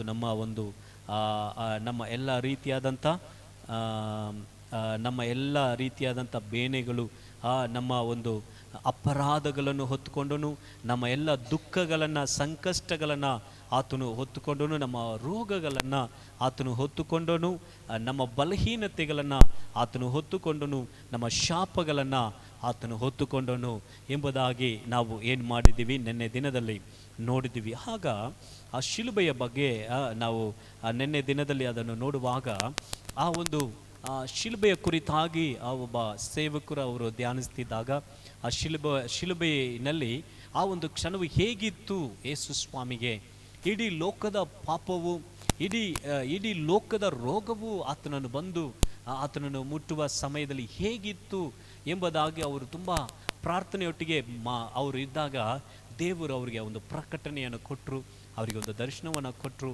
ಅದನ್ನು ದೇವರು ಏನು ಮಾಡಿದರು ಅಂದರೆ ಅವರಿಗೆ ತೋರಿಸಿದರು. ಏನನ್ನು ತೋರಿಸಿದ್ರು ಅಂದರೆ ಆತನ ಒಂದು ಪ್ರಕಟಣೆ, ಆತನ ಶಿಲುಬೆ ಮೇಲೆ ಇದ್ದಾಗ ಕಾರ್ಯಗಳು ಹೇಗಿತ್ತು ಎಂಬುದಾಗಿ ಅದನ್ನು ತೋರಿಸಿದರು. ಆಮೇಲೆ ಅದರ ಒಂದು ವಿಡಿಯೋ ಕೂಡ ಅದನ್ನು ಅವರು ಅನಿಮೇಷನ್ ಆಗಿ ಮಾಡಿದ್ದಾರೆ. ಆಗ ಫುಲ್ ಅದು ಬಂದಾಗ ಆ ಒಂದು ಕಾರ್ಯವು ಹೇಗಿತ್ತು ಎಂಬುದಾಗಿ ಅದನ್ನು ನಾವು ನಿನ್ನೆ ದಿನದಲ್ಲಿ ನಾನು ಹೇಳುವಾಗ ಇವತ್ತು ನಾವು ವಿಡಿಯೋ ತೋರಿಸ್ತೀವಿ ಎಂಬುದಾಗಿದೆ ನಾವು ಹೇಳಿದೆ. ಅದರಿಂದ ಈಗ ನಮಗೋಸ್ಕರ ವಿಡಿಯೋ ಸಿದ್ಧವಾಗ್ತದೆ. ಒಂದು 2-3 ನಿಮಿಷ ಇಡೀ ಆಮೇಲೆ ಲಾಸ್ಟ್ ಹಾಲೆಲೂಯ. ಆಮೇಲೆ ನಾವೊಂದು ನಿನ್ನೆ ದಿನದಲ್ಲಿ ನಾವು ನೋಡುವಾಗ ಅದನ್ನು ಹೇಗೆ ಆತನು ಶಿಲುಬೆ ಮೇಲೆ ಆತನ ಕಾರ್ಯಗಳು ಆತನಿಗೆ ಬಂದಿತ್ತು, ಆ ಒಂದು ಸಮಯದಲ್ಲಿ ಹೇಗೆ ಆಯಿತು ಅನ್ನುವುದನ್ನು ಒಂದು ವಿಡಿಯೋ ಅದನ್ನು ನಾವು ಈ ಒಂದು ದಿನದ ಅಂತ್ಯದಲ್ಲಿ ನಾವು ನೋಡಲಿದ್ದೇವೆ. ಇವತ್ತು ನಾವು ಬಹಳ ಮುಖ್ಯವಾಗಿ ಸ್ಟೆಪ್ ಬೈ ಸ್ಟೆಪ್ ನಾವು ಒಂದು ಕಾರ್ಯಗಳನ್ನು ನೋಡ್ಕೊಂಡು ಬರ್ತಾ ಇದ್ದೇವೆ. ಹೇಗೆ ಆತನು ಶಿಲುಬೆಗಾಗಿ ಹೋದನು, ಹೇಗೆ ಆತನು ಯೆರೂಸಲೇಮಿಗೆ ಬಂದನು, ಆ ಕುರುಜಿನಲ್ಲಿ ಆತನು ಯಾವುದನ್ನು ಹೊತ್ತುಕೊಂಡನು ಎಂಬುದಾಗಿ ನೋಡುತ್ತೇವೆ. ಈ ಒಂದು ಶಿಲುಬಿನಲ್ಲಿ ಆತನು ಮಾಡಿದಲ್ಲಿ ಪ್ರಮುಖವಾದಂಥ ಒಂದು ಕಾರ್ಯ ಏನಂದರೆ ರಕ್ತವನ್ನು ಸುರಿಸಿದ್ದು. ಆಮೇನ್. ಎಲ್ಲ ಶಾಸ್ತ್ರಗಳು ಹೇಳುತ್ತದೆ ರಕ್ತ ಸುರಿಸುವಿಕೆ ಇಲ್ಲದೆ ಪಾಪದ ಕ್ಷಮಾಪಣೆ ಇಲ್ಲ. ಹಾಗಂದರೆ ದ ಬ್ಲಡ್, ಆ ರಕ್ತವು ಸುರಿಸಲ್ಪಡಬೇಕಾಗಿತ್ತು. ನೋಡುವಾಗ ಯೇಸು ಸ್ವಾಮಿ ಆಲ್ಮೋಸ್ಟ್ ಶಿಲುಬೆಗೆ ಬರುವುದಕ್ಕೆ ಮುಂಚಿತವಾಗಿಯೇ ಆತನು ರಕ್ತವನ್ನು ಸುರಿಸಿದ್ದಾನೆ. ಆತನು ಪ್ರಾರ್ಥನೆ ಮಾಡುತ್ತಾ ಇದ್ದಾಗ, ಆತನು ಪ್ರಾರ್ಥನೆಯಲ್ಲಿ ಇರುವಂಥ ಸಮಯದಲ್ಲಿ ಆ ಗೆತ್ಸೆಮನೆ ಆ ಒಂದು ತೋಟದಲ್ಲಿ ಆ ಪ್ರಾರ್ಥನೆಯ ಆ ಸ್ಥಳದಲ್ಲಿ ಆತನು ಪ್ರಾರ್ಥನೆ ಮಾಡುವಾಗ ಲೂಕ 22:44 ವಾಕ್ಯ ಹೇಳುತ್ತದೆ, ಆತನು ಪ್ರಾರ್ಥನೆ ಮಾಡಿದಾಗ ಆತನ ರಕ್ತದ ನಾಳಗಳೆಲ್ಲ ಹಾಗೆ ಅದು ಬೆವರು ಬರುವ ಸ್ಥಳಗಳೆಲ್ಲ ರಕ್ತಗಳು ಬಂದಿತ್ತಂತೆ. ಬೆವರು ಬರುವ ಒಂದು ನಾಳಗಳೆಲ್ಲ ರಕ್ತಗಳಾಗಿ ಬಂದಿತ್ತು ಆತನು ಪ್ರಾರ್ಥನೆ ಮಾಡುವ ಸಮಯದಲ್ಲಿ.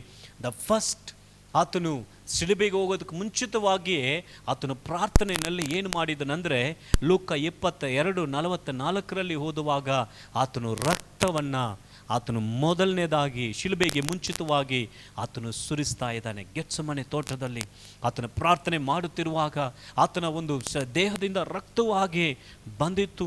ನಂತರ ಯೋಹನ 19:2 ವಾಕ್ಯವನ್ನು ಓದುವಾಗ ಆತನ ಒಂದು ತಲೆ ಮೇಲೆ ಮುಳ್ಳಿನ ಕಿರೀಟವನ್ನು ಇಟ್ಟು ಏನು ಮಾಡಿದ್ರು, ಆ ಕೋಲಿನಿಂದ ಆತನು ಒಡೆದಾಗ ಆತನ ಆ ಒಂದು ಮುಳ್ಳುಗಳೆಲ್ಲ ಹಾಗೆ ಆತನಿಗೆ ಚುಚ್ಚಿ ಹಾಗೆ ರಕ್ತ ಏನಾಯಿತು ಅಂದರೆ ತಲೆಯಿಂದ ರಕ್ತವು ಏನು ಮಾಡಿತ್ತು, ಹರಿದುಕೊಂಡು ಬಂದಿತ್ತು.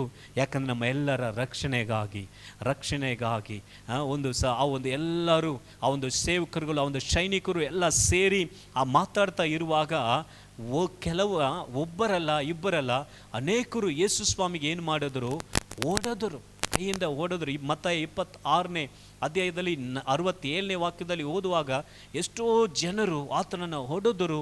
ಆ ಒಂದು ಸ್ಥಳದಲ್ಲಿ ಆತನ ಒಂದು ಸುಂದರವಾದ ಕಣ್ಣು, ಆತನ ಒಂದು ಕೆನ್ನೆಯು ಕೂಡ ಹಾಗೆ ಕೆಂಪಾಗಿ ಬದಲಾಗಿ ರಕ್ತವು ಬರ್ತಾ ಇತ್ತು.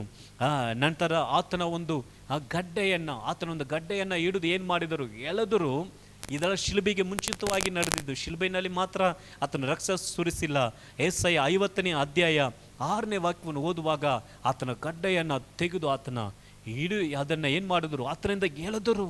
ಆವಾಗ ರಕ್ತವು ಬಂದಿತ್ತು. ಅದೇ ಯೆಶಾಯ 50ನೇ ಅಧ್ಯಾಯ 6ನೇ ವಾಕ್ಯವನ್ನು ಓದುವಾಗ ಆತನ ಒಂದು ಬೆನ್ನಿನಲ್ಲಿ ಆ ಒಂದು ಹೂಲುವ ಹಾಗೆ, ನೆಲವನ್ನು ಹೂಲುವ ಹಾಗೆ ಅದನ್ನು ಮಾಡಿದರು.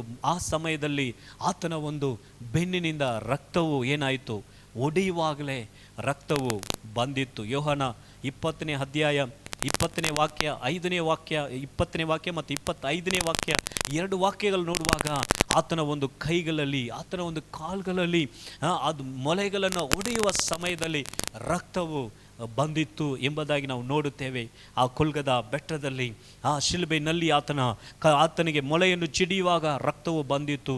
ಅದು ಮಾತ್ರವಲ್ಲ, ಆತನು ಶಿಲುಬೆಯಲ್ಲಿ ಇದ್ದಾಗ ಆ ಒಂದು ಸೈನಿಕರು ಅವರು ಸತ್ತೋದ್ರ ಇಲ್ವಾ ಎಂಬುದಾಗಿ ಅವ್ರನ್ನ ಪರೀಕ್ಷಿಸುವುದಕ್ಕೆ ಆ ಒಂದು ಸೈನಿಕರುಗಳು ಬಂದು ಆ ಇಬ್ಬರು ಕಳ್ಳರನ್ನು ಏನು ಮಾಡಿದರು, ಅವರು ಸಾಯಲಿಲ್ಲ, ಅವರ ಒಂದು ಎಲುಬುಗಳನ್ನು ಮುರಿದರು ಸಾಯುವುದಕ್ಕೆ. ಯೇಸು ಸ್ವಾಮಿ ಬಳಿಗೆ ಬಂದಾಗ ಅಷ್ಟೊಳಗಡೆ ಆತನು ಎಲ್ಲ ಮುಗ್ದು ಹೋಗಿತ್ತು. ಅವರನ್ನು ಪರೀಕ್ಷಿಸುವುದಕ್ಕೋಸ್ಕರ ಅವರು ತಿರುಗಿ ಆ ಒಂದು ಈಟಿಯನ್ನು ತೆಗೆದು ಆತನ ಒಂದು ವಿಲಾವಕ್ಕೆ ಎನ್ನ ಸಲ್ಲುವಂಗ ಆತನ ಒಂದು ಪಕ್ಕಕ್ಕೆ ಚುಚ್ಚಿದರು. ಆಗ ದೇವರ ವಾಕ್ಯ ಹೇಳುತ್ತದೆ, ಅಲ್ಲಿಂದ ರಕ್ತವು ನೀರು ಬಂದಿತ್ತು. ಯೋಹನ 19ನೇ ಅಧ್ಯಾಯ 34ನೇ ವಾಕ್ಯ, ಆತನ ಪಕ್ಕಕ್ಕೆ ಚುಚ್ಚಿದಾಗ ಅಲ್ಲಿಂದ ರಕ್ತ ಬಂದು ನೀರು ಬಂತು. ಹೇಳ್ತಾರೆ, ಒಬ್ಬ ಮನುಷ್ಯನ ದೇಹದಿಂದ ರಕ್ತವೆಲ್ಲ ಹೋದ ಮೇಲೆ ಕೊನೆಯದಾಗಿ ಬರುವಂಥದ್ದು ನೀರು. ಹಾಗಂದರೆ ಒಂದು ತೊಟ್ಟು ರಕ್ತವೂ ಕೂಡ ಇಲ್ಲದೆ ಯೇಸು ಸ್ವಾಮಿ ತನ್ನ ಸಂಪೂರ್ಣವಾದ ರಕ್ತವನ್ನೇ ನಮಗೋಸ್ಕರ ಆತನು ಕೊಟ್ಟು ಬಿಟ್ಟನು. ರಕ್ತ, ಪರಿಶುದ್ಧವಾದ ರಕ್ತ, ಹೋಲಿ ಪರಿಶುದ್ಧವಾದ ರಕ್ತ ನಮಗಾಗಿ ಎಲ್ಲವನ್ನ ಆತನು ಕೊಟ್ಟು ಬಿಟ್ಟನು. Hallelujah, hallelujah. ವಿಡಿಯೋ ರೆಡಿ ಆಗಿದೆ, ಹಾಕ್ಬಿಡೋಣ. ಓಕೆ. ಆಗ ಆತನ ಒಂದು ಶಿಲುಬೆಯಲ್ಲಿ ಇದ್ದಾಗ, ಅದು ಆತನ ಮೇಲೆ ಬಂದಾಗ ಆ ಒಂದು ಕಾರ್ಯವು ಹೇಗೆ ಇತ್ತು ಅನ್ನುವುದಾಗಿ ಒಂದು ಸಣ್ಣ ಒಂದು ವಿಡಿಯೋವನ್ನು ನಾವು ನೋಡೋಣ. ಪಾಸ್ ಮಾಡ್ಕೊಳ್ಳಿ. ಆಮೇಲೆ ಅದು ಒಂದು ಸಾಧಾರಣವಾದ ಮರಣ ಅಲ್ಲ. ನಾವು ಸಾಧಾರಣವಾಗಿ ಸ್ವಾಮಿ ಶಿಲುಬೆ ಮೇಲೆ ಸತ್ತರು ನನಗೆ ಪಾಪ ಕ್ಷಮಾಪಣೆ ಉಂಟಾಯಿತು ಎಂಬುದಾಗಿ ಸುಮ್ಮನೆ ಹೇಳುವಂಥ ಒಂದು ಮಾತು ಅಲ್ಲ. ಅದು ತುಂಬ ಒಂದು ಸ್ಯಾಕ್ರಿಫೈಸ್, ಆತನ ಒಂದು ತ್ಯಾಗ. ನಾವು ನೆನೆಸುವ ಸಮಯಗಳೆಲ್ಲ, ಅದು ಧ್ಯಾನ ಮಾಡುವ ಸಮಯಗಳೆಲ್ಲ ನಮಗೆ ನಾವು ಆತನ ಮೇಲಿರುವಂಥ ಪ್ರೀತಿನಲ್ಲಿ ಇನ್ನೂ ಹೆಚ್ಚಾಗಿ ನಾವು ಬೆಳೆಯುತ್ತೇವೆ. ಹೇಗೆ ನಾವು ಆತನಿಗೋಸ್ಕರ ಏನು ಮಾಡಿಲ್ಲ, ನಾವು ನರಕಕ್ಕೆ ಹೋಗಬಾರದು, ನಾವು ಪಾಪದಲ್ಲಿ ಸಾಯಬಾರದು ಎಂಬುದಾಗಿ ಆತನು ಮಾಡಿದ ತ್ಯಾಗ ಅದು ಏರಾಳವಾಗಿದೆ. ಅದೇ ಕೆಲವು ಸತಿ ಅನಿಸ್ತದೆ, ಇದೆಲ್ಲ ನಾವು ನೋಡುವಾಗ, ಇದೆಲ್ಲ ನಾವು ಧ್ಯಾನಿಸುವಾಗ ನಮಗೆ ಹೇಗೆ ಪಾಪ ಮಾಡಬೇಕಂತ ಒಂದು ಮನಸ್ಸು ಬರ್ತದೆ, ಹೇಗೆ ನಾವು ಪಾಪ ಮಾಡೋಣ ಎಂಬುದಾಗಿ ಯೋಚನೆ ಬರ್ತದೆ, ಬರುವುದೇ ಇಲ್ಲ. ಎಷ್ಟು ಸ್ಯಾಕ್ರಿಫೈಸ್, ಆತನೊಂದು ಪ್ರೀತಿ ನೋಡಿ ಸಂಪೂರ್ಣವಾಗಿ ಎಲ್ಲ ರೋಗವನ್ನು, ಶಾಪವನ್ನು, ಪಾಪವನ್ನು ಎಲ್ಲವನ್ನು ಆತನು ತಾಳಿಕೊಂಡು ನಿನ್ನ ಕೊನೆ ಸಮಯದ ತನಕ. ಆಮೇನ್. ಇವತ್ತು ನಾವು ಯೇಸು ಸ್ವಾಮಿಯ ರಕ್ತ, ಆತನು ಕೊನೆ ಒಂದು ತೊಟ್ಟು ರಕ್ತ ಕೂಡ ಇಲ್ಲದೆ ಎಲ್ಲವನ್ನ ನಮಗೋಸ್ಕರ ಕೊಟ್ಟು ಬಿಟ್ಟನು. ಶಿಲುಬೆಯಲ್ಲಿ ಮಾತ್ರವಲ್ಲ, ಆತನು ಶಿಲುಬೆಗೆ ಬರೋದಕ್ಕೆ ಮುಂಚಿತವಾಗಿ ಗೆತ್ಸೆಮನೆ ಪ್ರಾರ್ಥನೆಯ ಸ್ಥಳದಲ್ಲಿ ನಂತರ ಆ ಒಂದು ಸೈನಿಕರು ಆತನನ್ನು ಒಡೆಯುವಾಗ, ಆತನ ಮುಳ್ಳಿನ ಕಿರೀಟವನ್ನು ಆತನ ಮೇಲೆ ಇಡುವಾಗ, ಆತನನ್ನು ಆ ಒಂದು ಚಾಟಿಯಿಂದ ಒಡೆಯುವ ಸಮಯದಲ್ಲೆಲ್ಲ ಆತನಿಂದ ರಕ್ತಗಳು ಬರುತ್ತಾ ಇತ್ತು. ಇವತ್ತು ಆ ಒಂದು ಯೇಸು ಕ್ರಿಸ್ತನ ಒಂದೊಂದು ಹನಿ ಹನಿ ರಕ್ತವು ಎಷ್ಟೋ ಜನಗಳನ್ನು ಪಾಪದಿಂದ, ಶಾಪದಿಂದ, ರೋಗದಿಂದ ಅದು ಬಿಡುಗಡೆ ಕೊಡುತ್ತಾ ಇದೆ. ಆಮೇನ್. ಇವತ್ತು ನಾವು ಯೇಸು ಸ್ವಾಮಿಯ ರಕ್ತದ ಒಂದು ಬಲವನ್ನು ನಾವು ಅರಿತುಕೊಳ್ಳಬೇಕು. ಯಾಕೆ ಯೇಸು ಸ್ವಾಮಿ ರಕ್ತವನ್ನು ಸುರಿಸಬೇಕಾಗಿತ್ತು? ಯಾಕಂದರೆ ರಕ್ತವು ಸುರಿಸುವಿಕೆ ಇಲ್ಲದೆ, ರಕ್ತವು ಸುರಿಸಲ್ಪಡದೆ ಪಾಪಕ್ಕೆ ಕ್ಷಮಾಪಣೆ ಇಲ್ಲ, ವಿಮೋಚನೆ ಇಲ್ಲ. ಅದೇ ಪ್ರತಿ ಕಾರ್ಯಗಳು ಹೇಳುತ್ತದೆ, ಪಾಪಕ್ಕೆ ಕ್ಷಮಾಪಣೆ ಬೇಕಂದರೆ ರಕ್ತವು ಸುರಿಸಲ್ಪಡಬೇಕು. ಅದಕ್ಕೆ ಅನೇಕರು ಗೊತ್ತಿಲ್ಲದೆ ಯಜ್ಞಗಳನ್ನು ಹಲವಾರು ರೀತಿಯಲ್ಲಿ ಸಲ್ಲಿಸ್ತಾ ಇದ್ದಾರೆ. ಆದರೆ ಯೇಸು ಸ್ವಾಮಿ ಈಗಾಗಲೇ ನಮಗೋಸ್ಕರ ರಕ್ತವನ್ನು ಸುರಿಸಿ ನಮಗಾಗಿರುವಂಥ ಕಾರ್ಯಗಳನ್ನು ಶಿಲುಬೆಯಲ್ಲಿ ಮಾಡಿ ಮುಗಿಸಿದ್ದಾರೆ. ಆಮೇನ್. ಇವತ್ತು ನಮ್ಮ ಯೇಸು ಕ್ರಿಸ್ತರ ರಕ್ತವು ನಮಗೆ ಯಾವ ಕಾರ್ಯಗಳನ್ನು ಮಾಡುತ್ತದೆ ಎಂಬುದಾಗಿ ಕೆಲವು ವಾಕ್ಯಗಳ ಆಧಾರದಲ್ಲಿ ನಾವು ನೋಡಿ ಪ್ರಾರ್ಥನೆ ಮಾಡಲಿದ್ದೇವೆ. ಸಮಯಕ್ಕೆ ತಕ್ಕ ಹಾಗೆ ಯಾವ ಕಾರ್ಯಗಳು ಎಷ್ಟು ಆಗ್ತದೋ ಅದನ್ನು ನೋಡೋಣ. ಆ ಒಂದು ಲಿಸ್ಟಿನಲ್ಲಿ ನೋಡುವಾಗ 21 ಕಾರ್ಯಗಳಿಗೆ ಮೇಲಾಗಿ ನಾವು ವಾಕ್ಯದಲ್ಲಿ ನೋಡಬಹುದು. ಆದರೆ ಎಷ್ಟು ನಮಗೆ ಸಾಧ್ಯವಾಗ್ತದೆ ಅದನ್ನು ನಾವು ನೋಡೋಣ. ಮೊದಲನೇದಾಗಿ ಇಬ್ರಿಯದವ್ರಿಗೆ ಬರೆದಂಥ ಪತ್ರಿಕೆ 12ನೇ ಅಧ್ಯಾಯ 24 ಮತ್ತು 25ನೇ ವಾಕ್ಯವನ್ನು ನಾವು ಓದುವಾಗ, ಇಬ್ರಿಯದವ್ರಿಗೆ ಬರೆದಂಥ ಪತ್ರಿಕೆ 12ನೇ ಅಧ್ಯಾಯ 24 ಮತ್ತು 25ನೇ ವಾಕ್ಯವನ್ನು ಓದುವಾಗ,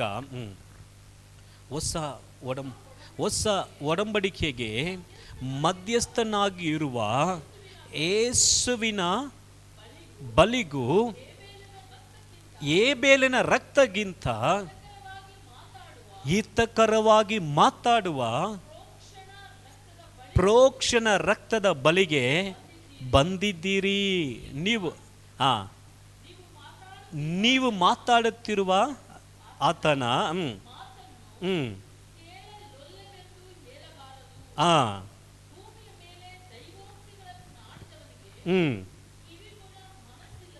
ಹಾ ಹಾ ಹಾ ಹಾ ಹಾ ಕಿವಿಗೊಡ ಮನಸ್ಸಿಲ್ಲದೆ ಇದ್ದ ಇಸ್ರಾಯೇಲರು ದಂಡನೆಗೆ ತಪ್ಪಿಸಿಕೊಳ್ಳದಿದ್ದರೆ ಪರಲೋಕದಿಂದ ಸಾಕು. ಇಲ್ಲಿ ಈ ಒಂದೆರಡು ವಾಕ್ಯಗಳನ್ನು ಗಮನಿಸುವಾಗ ಇಲ್ಲಿ ಹೇಳುತ್ತದೆ, ನಮ್ಮ ಕುರಿತಾಗಿ ತಂದೆಯ ಬಳಿಗೆ ನಮ್ಮ ಕುರಿತಾಗಿ ಮಾತಾಡುವ ಒಂದು ರಕ್ತ. ಆಮೇಲೆ ಯೇಸುವಿನ ರಕ್ತ ನಮ್ಮ ಕುರಿತಾಗಿ ತಂದೆಯ ಬಳಿಗೆ ಮಾತಾಡುವಂಥ ಒಂದು ರಕ್ತ. ರಕ್ತಕ್ಕೆ ಮಾತಾಡುವಂಥ ಒಂದು ಶಕ್ತಿ ಇದೆ, ರಕ್ತದಲ್ಲಿ ಜೀವ ಇದೆ. ಹಾಬೇಲನನ್ನು ಕಾಯಿನನ್ನು ಕೊಂದಾಕಿದಂಥ ಆಬೇಲನ ರಕ್ತವು ಭೂಮಿಯಿಂದ ದೇವರನ್ನು ನೋಡಿ ಕೂಗಿತಂತೆ. ದೇವರು ಬಂದು ಹೇಳುತ್ತಾರೆ, ಯಾಕೆ ಆಬೇಲನ ಏನು ಮಾಡಿದೆ ಎಂಬುದಾಗಿ ಆ ಒಂದು ಕಾಯಿನನ ಬಳಿಗೆ ಕೇಳುವಾಗ ಆತನು ಹೇಳುತ್ತಾನೆ, ಆಗ ಮಾತಾಡುವಾಗ ಆತನ ರಕ್ತವು ನನ್ನನ್ನು ಕೂಗುತ್ತಾ ಇದೆ. ಇದನ್ನು ಹೋಲಿಕೆ ಮಾಡಿ ಹೇಳುತ್ತಿದ್ದಾರೆ, ಯೇಸು ಸ್ವಾಮಿಯ ರಕ್ತ ನಮ್ಮ ಪರವಾಗಿ ತಂದೆ ಬಳಿಗೆ ಒಲೆಯದಾಗಿ ಮಾತಾಡುತ್ತದೆ. ಆಮೇನ್, ಹಾಲೆಲೂಯ. ಕೆಲವು ಸತಿ ನಾವು ಹೇಗೇಗೋ ಇರ್ತೀವಿ, ಏನೇನೋ ಮಾಡ್ತಾ ಇರ್ತೀವಿ, ಆದರೆ ಯೇಸು ಸ್ವಾಮಿ ತಂದೆಯ ಬಲಭಾಗದಲ್ಲಿ ಕೂತ್ಕೊಂಡು ನಾವು ತಪ್ಪು ಮಾಡುವಾಗ, ದೂರ ಹೋಗುವಾಗ, ತಂದೆಗೆ ಕೋಪ ಬರುವಾಗ ಯೇಸು ಸ್ವಾಮಿ ಆ ಒಂದು ಕಾಯಗಳನ್ನು ತೋರಿಸಿ, ಇವರಿಗಾಗಿ ನನ್ನ ರಕ್ತವನ್ನು ಸುರಿಸಿದ್ದೇನೆ ಎಂಬುದಾಗಿ ನಮ್ಮ ಪರವಾಗಿ ನಮ್ಮ ಹಿತಕ್ಕಾಗಿ ತಂದೆಯ ಬಳಿಗೆ ಮಾತಾಡುವಂಥ ಒಂದು ರಕ್ತವಾಗಿದೆ. ಆಮೇನ್. ಇವತ್ತು ಯೇಸು ಸ್ವಾಮಿ ರಕ್ತ ನಮಗೋಸ್ಕರ ಮಾತಾಡುವುದರಿಂದ ನಾವು ಇವತ್ತು ಬದುಕಿದ್ದೇವೆ. ಇವತ್ತು ನಾವು ಬದುಕಿರೋದಕ್ಕೆ ಮುಖ್ಯವಾದ ಕಾರಣ ಏನಂದರೆ, ನಮ್ಮ ಪರವಾಗಿ ನಾವು ಮಾಡಿದ ಪುಣ್ಯಗಳಿಂದ ಅಲ್ಲ, ನಾವು ನಡೆದುಕೊಳ್ಳುವಂಥ ಕಾರ್ಯಗಳಿಂದ ಅಲ್ಲ, ಯೇಸುವಿನ ರಕ್ತ ಇಂದು ಸಹ ನನ್ನ ಪರವಾಗಿ ತಂದೆ ಬಳಿಗೆ ಮಾತಾಡುವಂಥ ರಕ್ತ. ಆಮೇನ್. ಅದು ಯೇಸು ಸ್ವಾಮಿ ರಕ್ತ ನಮ್ಮ ಪರವಾಗಿ ದೇವರ ಬಳಿಗೆ ಮಾತಾಡಿ ನಮಗೆ ಬಿಡುಗಡೆ ಕೊಡುತ್ತದೆ, ನಮ್ಮನ್ನು ಬದುಕಿಸುವಂಥ ಒಂದು ರಕ್ತವಾಗಿ ನಾವು ನೋಡುತ್ತೇವೆ. ಎರಡನೇದಾಗಿ ಎಫೆಸದವರಿಗೆ ಬರೆದಂಥ ಪತ್ರಿಕೆ 2ನೇ ಅಧ್ಯಾಯ 13ನೇ ವಾಕ್ಯದಿಂದ 20ನೇ ವಾಕ್ಯದವರೆಗೂ ನಾವು ನೋಡುವಾಗ, ಅಲ್ಲಿ 13ನೇ ವಾಕ್ಯದಿಂದ 20ನೇ ವಾಕ್ಯದವರೆಗೂ ಫುಲ್ ನಾವು ಸತ್ಯವಾಗಿ ಓದಿದ್ರೆ ನಮಗೆ ಗೊತ್ತಾಗ್ತದೆ. ಎಫೆಸದವರಿಗೆ ಬರೆದ ಪತ್ರಿಕೆ 2ನೇ ಅಧ್ಯಾಯ 13ನೇ ವಾಕ್ಯದಿಂದ 20ನೇ ವಾಕ್ಯದವರೆಗೂ ಬೇಗ ಓದೋಣ. ಈಗಲಾದರೂ ಮೊದಲು ದೂರವಾಗಿದ್ದ ನೀವು ಕ್ರಿಸ್ತ ಯೇಸುವನ್ನು ಸೇರಿದವರಾಗಿದ್ದು, ಕ್ರಿಸ್ತ ಯೇಸುವಿನಲ್ಲಿ ಸೇರಿದವರಾಗಿದ್ದು ಆತನ ರಕ್ತದ ಮೂಲಕ ಸಮೀಪಸ್ಥರಾಗಿದ್ದೀರಿ. ದೂರವಾಗಿದ್ದಂಥ ನಾವುಗಳು ಯೇಸು ಕ್ರಿಸ್ತನ ರಕ್ತದಿಂದ ಸಮೀಪಕ್ಕೆ, ಆತನ ಹತ್ತಿರಕ್ಕೆ ಬರುವಂಥವರಾಗಿ ಆ ಯೇಸು ಸ್ವಾಮಿಯ ರಕ್ತ ನಮ್ಮನ್ನು ಮಾಡಿದೆ. ಆಮೇನ್. ಎಲ್ಲೋ ದೂರದಲ್ಲಿ ಇದ್ದಂಥ ನಾವು ದೇವರ ಹತ್ತಿರಕ್ಕೆ ಬರಕ್ಕೆ ಅರುಗದೆ ಇಲ್ಲದಂಥ ನಾವುಗಳು ನಮ್ಮನ್ನು ಯೇಸುವಿನ ರಕ್ತ ಏನು ಮಾಡಿದೆ, ಆತನ ಹತ್ತಿರದಲ್ಲಿ ತಂದಿದೆ. ಹೇಗೆ ತಂದಿದೆ ಅಂದರೆ 14ನೇ ವಾಕ್ಯವನ್ನು ಓದುವಾಗ, ನಿಮ್ಮನ್ನು ನಮ್ಮನ್ನು ಒಂದು ಮಾಡಿದವನಾದ ಆತನೇ ನಮಗೆ ಸಮಾಧಾನ ಕರ್ತೃವಾಗಿದ್ದಾನೆ. ಆತನು ತನ್ನ ಶರೀರವನ್ನು ಸಮರ್ಪಿಸಿದ್ದರಲ್ಲಿ ವಿಧಿ ರೂಪವಾದ ಆಜ್ಞೆಗಳುಳ್ಳ ಧರ್ಮಶಾಸ್ತ್ರವನ್ನು ತೆಗೆದುಹಾಕಿ ಇದ್ದ ದ್ವೇಷವನ್ನು ಮುಗಿಸಿ ನಮ್ಮನ್ನು ಅಗಲಿಸಿದ ಅಡ್ಡಗೋಡೆಯನ್ನು ಕೆಡವಿ ಹಾಕಿದನು. ಆತನು ಸಮಾಧಾನ ಮಾಡುವವನಾಗಿ ಉಭಯರನ್ನು ತನ್ನಲ್ಲಿ ಒಬ್ಬ ನೂತನ ಪುರುಷನನ್ನಾಗಿ ನಿರ್ಮಿಸಿದ್ದಾನೆ. ದ್ವೇಷವನ್ನು ತನ್ನ ಶಿಲುಬೆಯ ಮೇಲೆ ಕೊಂದು ಶಿಲುಬೆಯ ಮೂಲಕ ಉಭಯರನ್ನು ಒಂದೇ ದೇಹದಂತಾಗಿ ಮಾಡಿ ದೇವರೊಂದಿಗೆ ಸಮಾಧಾನ ಪಡಿಸಿದ್ದಾರೆ. ಸಾಕು. ಇದ್ದಂಥ ಹಾಗೆಯನ್ನ, ಇದ್ದಂಥ ಬೇರ್ಪಡುವಿಕೆಯನ್ನ ಆತನು ನೀಗಿಸಿ ಒಂದೇ ದೇಹವಾಗಿ ದೇವರ ಹತ್ರ ಸೇರಿಸಿದ್ದಾರೆ. ಆಮೇನ್. ಒಬ್ಬ ಮನುಷ್ಯನು ಪಾಪ ಮಾಡುವಾಗ ತಾನು ದೇವರನ್ನು ಬಿಟ್ಟು ದೂರ ಹೋಗುತ್ತಾನೆ. ಆ ದೇವರನ್ನು ಬಿಟ್ಟು ಆಟೋಮೆಟಿಕ್ಕಾಗಿ ದೇವರ ಹತ್ರ ಸೇರಕ್ಕೆ ಸಾಧ್ಯನೇ ಇಲ್ಲ. ತನ್ನ ಒಬ್ಬನೇ ಮಗನಾದ ಯೇಸು ಸ್ವಾಮಿ ಮೇಲೆ ಒಂದು ಪಾಪಗಳು ಬಂದಾಗ ತನ್ನ ಮಗನನ್ನು ಕೂಡ ನೋಡೋಕ್ಕೆ ಆಗಿಲ್ಲ, ಯಾಕಂದರೆ ಪರಿಶುದ್ಧನು ಆತನು. It's a holy God. ಹಾಗೆ ನಾವು ಪಾಪ ಮಾಡಿ ದೂರವಾಗಿ ಇದ್ದಾಗ, ಪಾಪ ಮಾಡಿ ನಾವು ದೇವರ ಹತ್ತಿರಕ್ಕೆ ಹೋಗೋಕ್ಕೆ ಆಗಲ್ಲ ಎಂಬುದಾಗಿ ಅಶುದ್ಧರಾಗಿ ನಾವು ಇರುವಾಗ ಯೇಸು ಸ್ವಾಮಿಯ ರಕ್ತ ಆ ಮಧ್ಯದಲ್ಲಿದ್ದಂಥ ಅಡ್ಡ ಗೋಡೆಯನ್ನು ಮುರಿದಾಕಿ ತಿರುಗಿ ನಮ್ಮನ್ನು ಆತನ ಬಳಿಗೆ ಸೇರಿಸಿತ್ತು. ಆಮೆನ್. ಹಲ್ಲೆಲೂಯಾ. ಆತನು ಶಿಲುಬೆಯಲ್ಲಿ ಆ ಕಾರ್ಗತ್ತಲೆ ತುಂಬಿಕೊಂಡು ಆತನು ಶಿಲುಬೆ ಮೇಲೆ ಆ ಒಂದು ಸಾಯುತ್ತಿದ್ದ ಆ ಒಂದು ಪರಿಸ್ಥಿತಿನಲ್ಲಿ ಒಂದು ವಾಕ್ಯದಲ್ಲಿ ಹೇಳಲ್ಪಟ್ಟಿದೆ, ಆ ಒಂದು ದೇವರ ಆಲಯದಲ್ಲಿ ಇದ್ದಂಥ ಪರಿಶುದ್ಧ ಸ್ಥಳಕ್ಕೂ ಮಹಾಪರಿಶುದ್ಧ ಸ್ಥಳಕ್ಕೂ ಮಧ್ಯದಲ್ಲಿ ಇದ್ದಂಥ ಆ ಒಂದು ಸ್ಕ್ರೀನನ್ನು, ಆ ಒಂದು ಬಟ್ಟೆಯನ್ನು ದೇವರು ಹರಿದಾಕಿದವರು. ಮೇಲಿಂದ ಕೆಳಗಡೆ ತನಕ ಅದು ಹರಿಯಲ್ಪಟ್ಟಿತ್ತು. ಯಾಕಂದರೆ ಯಾರು ಕೂಡ ಮಹಾಪರಿಶುದ್ಧ ಸ್ಥಳ, ಹಾಗಂದರೆ ದೇವರು ಯಾವಾಗಲೂ ತನ್ನ ಜನರನ್ನು ಸಂಧಿಸುವಂಥ ಒಂದು ಸ್ಥಳ ಅದು. ಪ್ರವಾದಿಗಳನ್ನು ಅಥವಾ ಮಹಾಯಾಜಕರುಗಳನ್ನು ಸಂಧಿಸುವ ಒಂದು ಸ್ಥಳ. ಯಾರು ಕೂಡ ಅಲ್ಲಿ ಹೋಗೋಕ್ಕೆ ಸಾಧ್ಯ ಇಲ್ಲ ಆ ಒಂದು ಸ್ಥಳವನ್ನು. ಹಾಗಂದರೆ ದೇವರಿಗೂ ಮನುಷ್ಯನಾದ ನಮಗೂ ಒಂದು ನೇರಾದಂಥ ಒಂದು ಸಂಬಂಧ ಬೇಕೆನ್ನುವುದಕ್ಕಾಗಿ ಅದನ್ನು ಮುರಿದಾಕಿ ಮಧ್ಯದಲ್ಲಿ ಇದ್ದಂಥ ಅಡ್ಡ ಗೋಡೆಯನ್ನು ತೆಗೆದುಹಾಕಿ ನಮ್ಮನ್ನು ಒಂಟು ಮಾಡಿದನು, ಆತನ ಬಳಿಗೆ ನಮ್ಮನ್ನು ಸೇರಿಸಿದನು. ಆಮೆನ್. ಹಲ್ಲೆಲೂಯಾ. ಅದನ್ನು ಯೇಸು ಸ್ವಾಮಿಯ ರಕ್ತ ನಮ್ಮನ್ನು ಪಾಪದ ಅಡ್ಡಗೋಡೆಯನ್ನು ತೆಗೆದುಹಾಕಿ ದೇವರ ಬಳಿಗೆ ನಮ್ಮನ್ನು ಸೇರಿಸಿದೆ. ಆಮೇನ್. ಪಕ್ಕದಲ್ಲಿ ನೋಡಿ ಹೇಳಿ, ಯಾವ ಅಡ್ಡಿಗಳು ನಮಗೆ ಮಧ್ಯದಲ್ಲಿ ಇಲ್ಲ. ಆಮೇನ್. ಯಾವ ಅಡ್ಡ ಗೋಡೆಗಳು ಮಧ್ಯದಲ್ಲಿ ಇಲ್ಲ. ಯಾಕೆ? ನಾವು ನಮ್ಮ ದೇವರ ಬಳಿಗೆ ಹೋಗುವುದಕ್ಕಾಗಿ ನಮ್ಮ ಯೇಸು ಸಮಾಧಾನದಿಂದ ಮಧ್ಯದಲ್ಲಿ ಇದ್ದಂಥ ಒಂದು ಗೋಡೆಯನ್ನು ಆತನು ಕೆಡವಿ ಹಾಕಿದನು. ಆಮೇನ್. ಆತನೇ ಸಮಾಧಾನವಾಗಿ ಮಾಡಿದನು. ನೋಡ್ರಿ, ಮೂರನೇದಾಗಿ ಕೊಲೊಸ್ಸದವರಿಗೆ ಬರೆದ ಪತ್ರಿಕೆ 1ನೇ ಅಧ್ಯಾಯ 12ನೇ ವಾಕ್ಯದಿಂದ 15ನೇ ವಾಕ್ಯದವರೆಗೂ. ಕೊಲೊಸ್ಸದವರಿಗೆ ಬರೆದ ಪತ್ರಿಕೆ 1ನೇ ಅಧ್ಯಾಯ 12ನೇ ವಾಕ್ಯದಿಂದ 15ನೇ ವಾಕ್ಯದವರೆಗೂ. ಬೆಳಕಿನ ರಾಜ್ಯದೊಳಗೆ ದೇವ ಜನರ ಬಾಧ್ಯತೆಯಲ್ಲಿ ಪಾಲುಗಾರರಾಗುವುದಕ್ಕೆ ಯೋಗ್ಯರನ್ನಾಗಿ ಮಾಡಿದ ತಂದೆಗೆ ಕೃತಜ್ಞತಾಸ್ತುತಿ ಮಾಡುವವರಾಗಿರಬೇಕೆಂತಲೂ ದೇವರನ್ನು ಬೇಡಿಕೊಳ್ಳುತ್ತೇನೆ. ದೇವರು ನಮ್ಮನ್ನು ಅಂಧಕಾರದ ದೊರೆತನದಿಂದ ಬಿಡಿಸಿ ತನ್ನ ಪ್ರಿಯ ಕುಮಾರನ ರಾಜ್ಯದೊಳಗೆ ಸೇರಿಸಿದನು. 14ನೇ ವಾಕ್ಯದಲ್ಲಿ ಆ ಕುಮಾರನಲ್ಲಿ ನಮ್ಮ ಪಾಪಗಳ ಪರಿಹಾರವಾಗಿ ನಮಗೆ ಬಿಡುಗಡೆಯಾಯಿತು. ಆಮೆನ್. ಹೇಳಲ್ಪಡುತ್ತಾ ಇದೆ, ಆ ಯೇಸು ಸ್ವಾಮಿಯ ಆತನ ಒಂದು ರಕ್ತದಿಂದ ನಮ್ಮ ಪಾಪಕ್ಕೆ ಏನಾಯ್ತು ಅಂದರೆ ಬಿಡುಗಡೆ ಆಯಿತು. ಅದೇ ನಾವು ಎಫೆಸ 1ನೇ ಅಧ್ಯಾಯ 7ನೇ ವಾಕ್ಯವನ್ನು ಓದುವಾಗ ಅಲ್ಲಿ ಚೆನ್ನಾಗಿ ಹೇಳಲ್ಪಟ್ಟಿದೆ. ಎಫೆಸದವರಿಗೆ ಬರೆದ ಪತ್ರಿಕೆ 1ನೇ ಅಧ್ಯಾಯ 7ನೇ ವಾಕ್ಯದಲ್ಲಿ ಹೇಳಲ್ಪಟ್ಟಿದೆ, ಈತನು ನಮಗೋಸ್ಕರ ತನ್ನ ರಕ್ತವನ್ನು ಸುರಿಸಿದ್ದರಿಂದ 1:7. ಎಫೆಸದವರಿಗೆ ಬರೆದ ಪತ್ರಿಕೆ 1:7. ಈತನು ನಮಗೋಸ್ಕರ ತನ್ನ ರಕ್ತವನ್ನು ಸುರಿಸಿದ್ದರಿಂದ ನಮ್ಮ ಅಪರಾಧಗಳು ಪರಿಹಾರವಾಗಿ ನಮಗೆ ಬಿಡುಗಡೆಯಾಯಿತು. ಇದು ದೇವರ ಕೃಪಾ ಅತಿಶಯವೇ.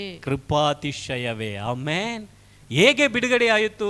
ಪಕ್ಕದಲ್ಲಿ ನೋಡಿ ಕೇಳಿ, ಸಿಸ್ಟರ್, ನಿಮ್ಗೆ ಹೇಗೆ ಬಿಡುಗಡೆಯಾಯಿತು? ಬ್ರದರ್, ಹೇಗೆ ನಿಮಗೆ ಬಿಡುಗಡೆಯಾಯಿತು? ಅದು ಆತನ ಕೃಪಾ ಐಶ್ವರ್ಯ. ಆಮೆನ್. ಏನು ಮಾಡಿದನು? ತನ್ನ ಒಂದು ರಕ್ತವನ್ನು ಕೊಟ್ಟು ನಮ್ಮನ್ನು ಆ ಒಂದು ಪಾಪದಿಂದ ಬಿಡುಗಡೆ ಕೊಟ್ಟನು. ಆತನ ರಕ್ತವು ನಮ್ಮ ಎಲ್ಲ ಪಾಪದ ಕ್ಷಮಾಪಣೆ ಕೊಟ್ಟು ನಮಗೆ ವಿಮೋಚನೆಯನ್ನು ಏನು ಮಾಡುತ್ತದೆ? ಕೊಡುತ್ತದೆ. ಇದನ್ನು 1 ಪೇತ್ರ 1:19 ನಾವು ಓದಬಹುದು. 1 ಪೇತ್ರ 1:19 ಪೂರ್ಣಾಂಗವಾದ ನಿಷ್ಕಲಂಕ ಯಜ್ಞದ ಕುರಿಯ ರಕ್ತದಿಂದಲೂ ಎಂಬಂತೆ ಕ್ರಿಸ್ತನ ಅಮೂಲ್ಯವಾದ ರಕ್ತದಿಂದಲೂ ಎಂದು ಬಲ್ಲಿರಲ್ಲವೇ. ಓದಿ ನೀವು. ಪೂರ್ಣಾಂಗವಾದ ನಿಷ್ಕಳಂಕ ಯಜ್ಞದ ಕುರಿಯ ರಕ್ತದಿಂದಲೋ ಎಂಬಂತೆ ಕ್ರಿಸ್ತನ ಅಮೂಲ್ಯವಾದ ರಕ್ತದಿಂದಲೇ ಎಂದು ಬಲ್ಲಿರಲ್ಲವೇ. ಆಮೇನ್. ಆತನ ಅಮೂಲ್ಯವಾದ ರಕ್ತ, ಆಮೇನ್, ಆತನ ಅಮೂಲ್ಯವಾದ ರಕ್ತ ನಮ್ಮನ್ನ ವಿಮೋಚನೆ ಮಾಡಿದೆ. ಆಮೇನ್. ಇವತ್ತು ಎಷ್ಟೋ ಜನರು ಲೋಕದಲ್ಲಿ ಆ ಒಂದು ಬಿಡುಗಡೆಗಾಗಿ, ಆ ಒಂದು ವಿಮೋಚನೆಗಾಗಿ ಅನೇಕ ಕಾರ್ಯಗಳನ್ನು ಬಯಸಿ ಹುಡುಕ್ತಾ ಇದ್ದಾರೆ. ಈವನ್ ನಮ್ಮ ಒಂದು ಭಾರತೀಯ ಕಲ್ಚರ್ನಲ್ಲಿ ಅನೇಕರು ತನ್ನ ಮಕ್ಕಳನ್ನು ಕೂಡ ಯಜ್ಞವಾಗಿ ಸಲ್ಲಿಸ್ತಾ ಇದ್ದಾರೆ, ತನ್ನ ಕುಟುಂಬದ ಪರಿಹಾರಕ್ಕಾಗಿ, ತನ್ನ ಕುಟುಂಬದ ಆಶೀರ್ವಾದಕ್ಕಾಗಿ. ಅವರಿಗೆ ಸತ್ಯ ಗೊತ್ತಿಲ್ಲ, ಆ ರೀತಿಯಲ್ಲಿ ಹೋಗುತ್ತಿದ್ದಾರೆ. ಆದರೆ ನಮಗೂ ಯೇಸು ಸ್ವಾಮಿ ಆತನ ರಕ್ತವನ್ನು ಕೊಟ್ಟು ನಮ್ಮನ್ನು ವಿಮೋಚಿಸಿದ್ದಾರೆ. ಆಮೇನ್. ದ ಪ್ರೆಷಿಯಸ್ ಆತನ ರಕ್ತ ನಾವು ನೆನೆಸುವಾಗೆ ಸಾಮಾನ್ಯವಾದದ್ದಲ್ಲ. ಏನೋ ರಕ್ತವನ್ನು ಸುರಿಸಿದನು, ಶಿಲುಬೆ ಮೇಲೆ ಸತ್ತನು, ಹಾಗೆ ಅಲ್ಲ. ಆತನ ರಕ್ತ ನಮ್ಮನ್ನು ವಿಮೋಚಿಸಿದೆ. ಆಮೇನ್. ನಮ್ಮನ್ನು ಡೆಲಿವರ್ ಮಾಡಿದೆ, ನಮ್ಮನ್ನು ರಿಡೀಮ್ ಮಾಡಿದೆ. ಆತನ ರಕ್ತ ನಮ್ಮನ್ನು ಬಿಡಿಸಿದೆ. ಹೇಗೆ ಮಾಡಿದೆ? ತಪ್ಪು ಇಲ್ಲದವರಾಗಿ ನಮ್ಮ ಜೀವಿತವನ್ನು ಮಾಡಿದೆ. ನೋಡ್ರಿ, 1ನೇ ಯೋಹಾನ 1ನೇ ಅಧ್ಯಾಯ 7ನೇ ವಾಕ್ಯ. 1ನೇ ಯೋಹಾನ 1ನೇ ಅಧ್ಯಾಯ 7ನೇ ವಾಕ್ಯದಲ್ಲಿ ಹೇಳಲ್ಪಡ್ತಾ ಇದೆ. 1ನೇ ಯೋಹಾನ 1ನೇ ಅಧಿಕಾರ 7ನೇ ವಚನದಲ್ಲಿ ಆದರೆ ಆತನು ಬೆಳಕಿನಲ್ಲಿ ಇರುವಂತೆಯೇ ನಾವು ಬೆಳಕಿನಲ್ಲಿ ನಡೆದರೆ ನಾವು ಒಬ್ಬರ ಸಂಗಡಲ್ಲೊಬ್ಬರು ಅನ್ಯೋನ್ಯತೆಯಲ್ಲಿದ್ದೇವೆ ಮತ್ತು ಆತನ ಮಗನಾದ ಯೇಸುವಿನ ರಕ್ತವು ಸಕಲ ಪಾಪವನ್ನು ನಿವಾರಣೆ ಮಾಡಿ ನಮ್ಮನ್ನು ಶುದ್ಧಿ ಮಾಡುತ್ತದೆ.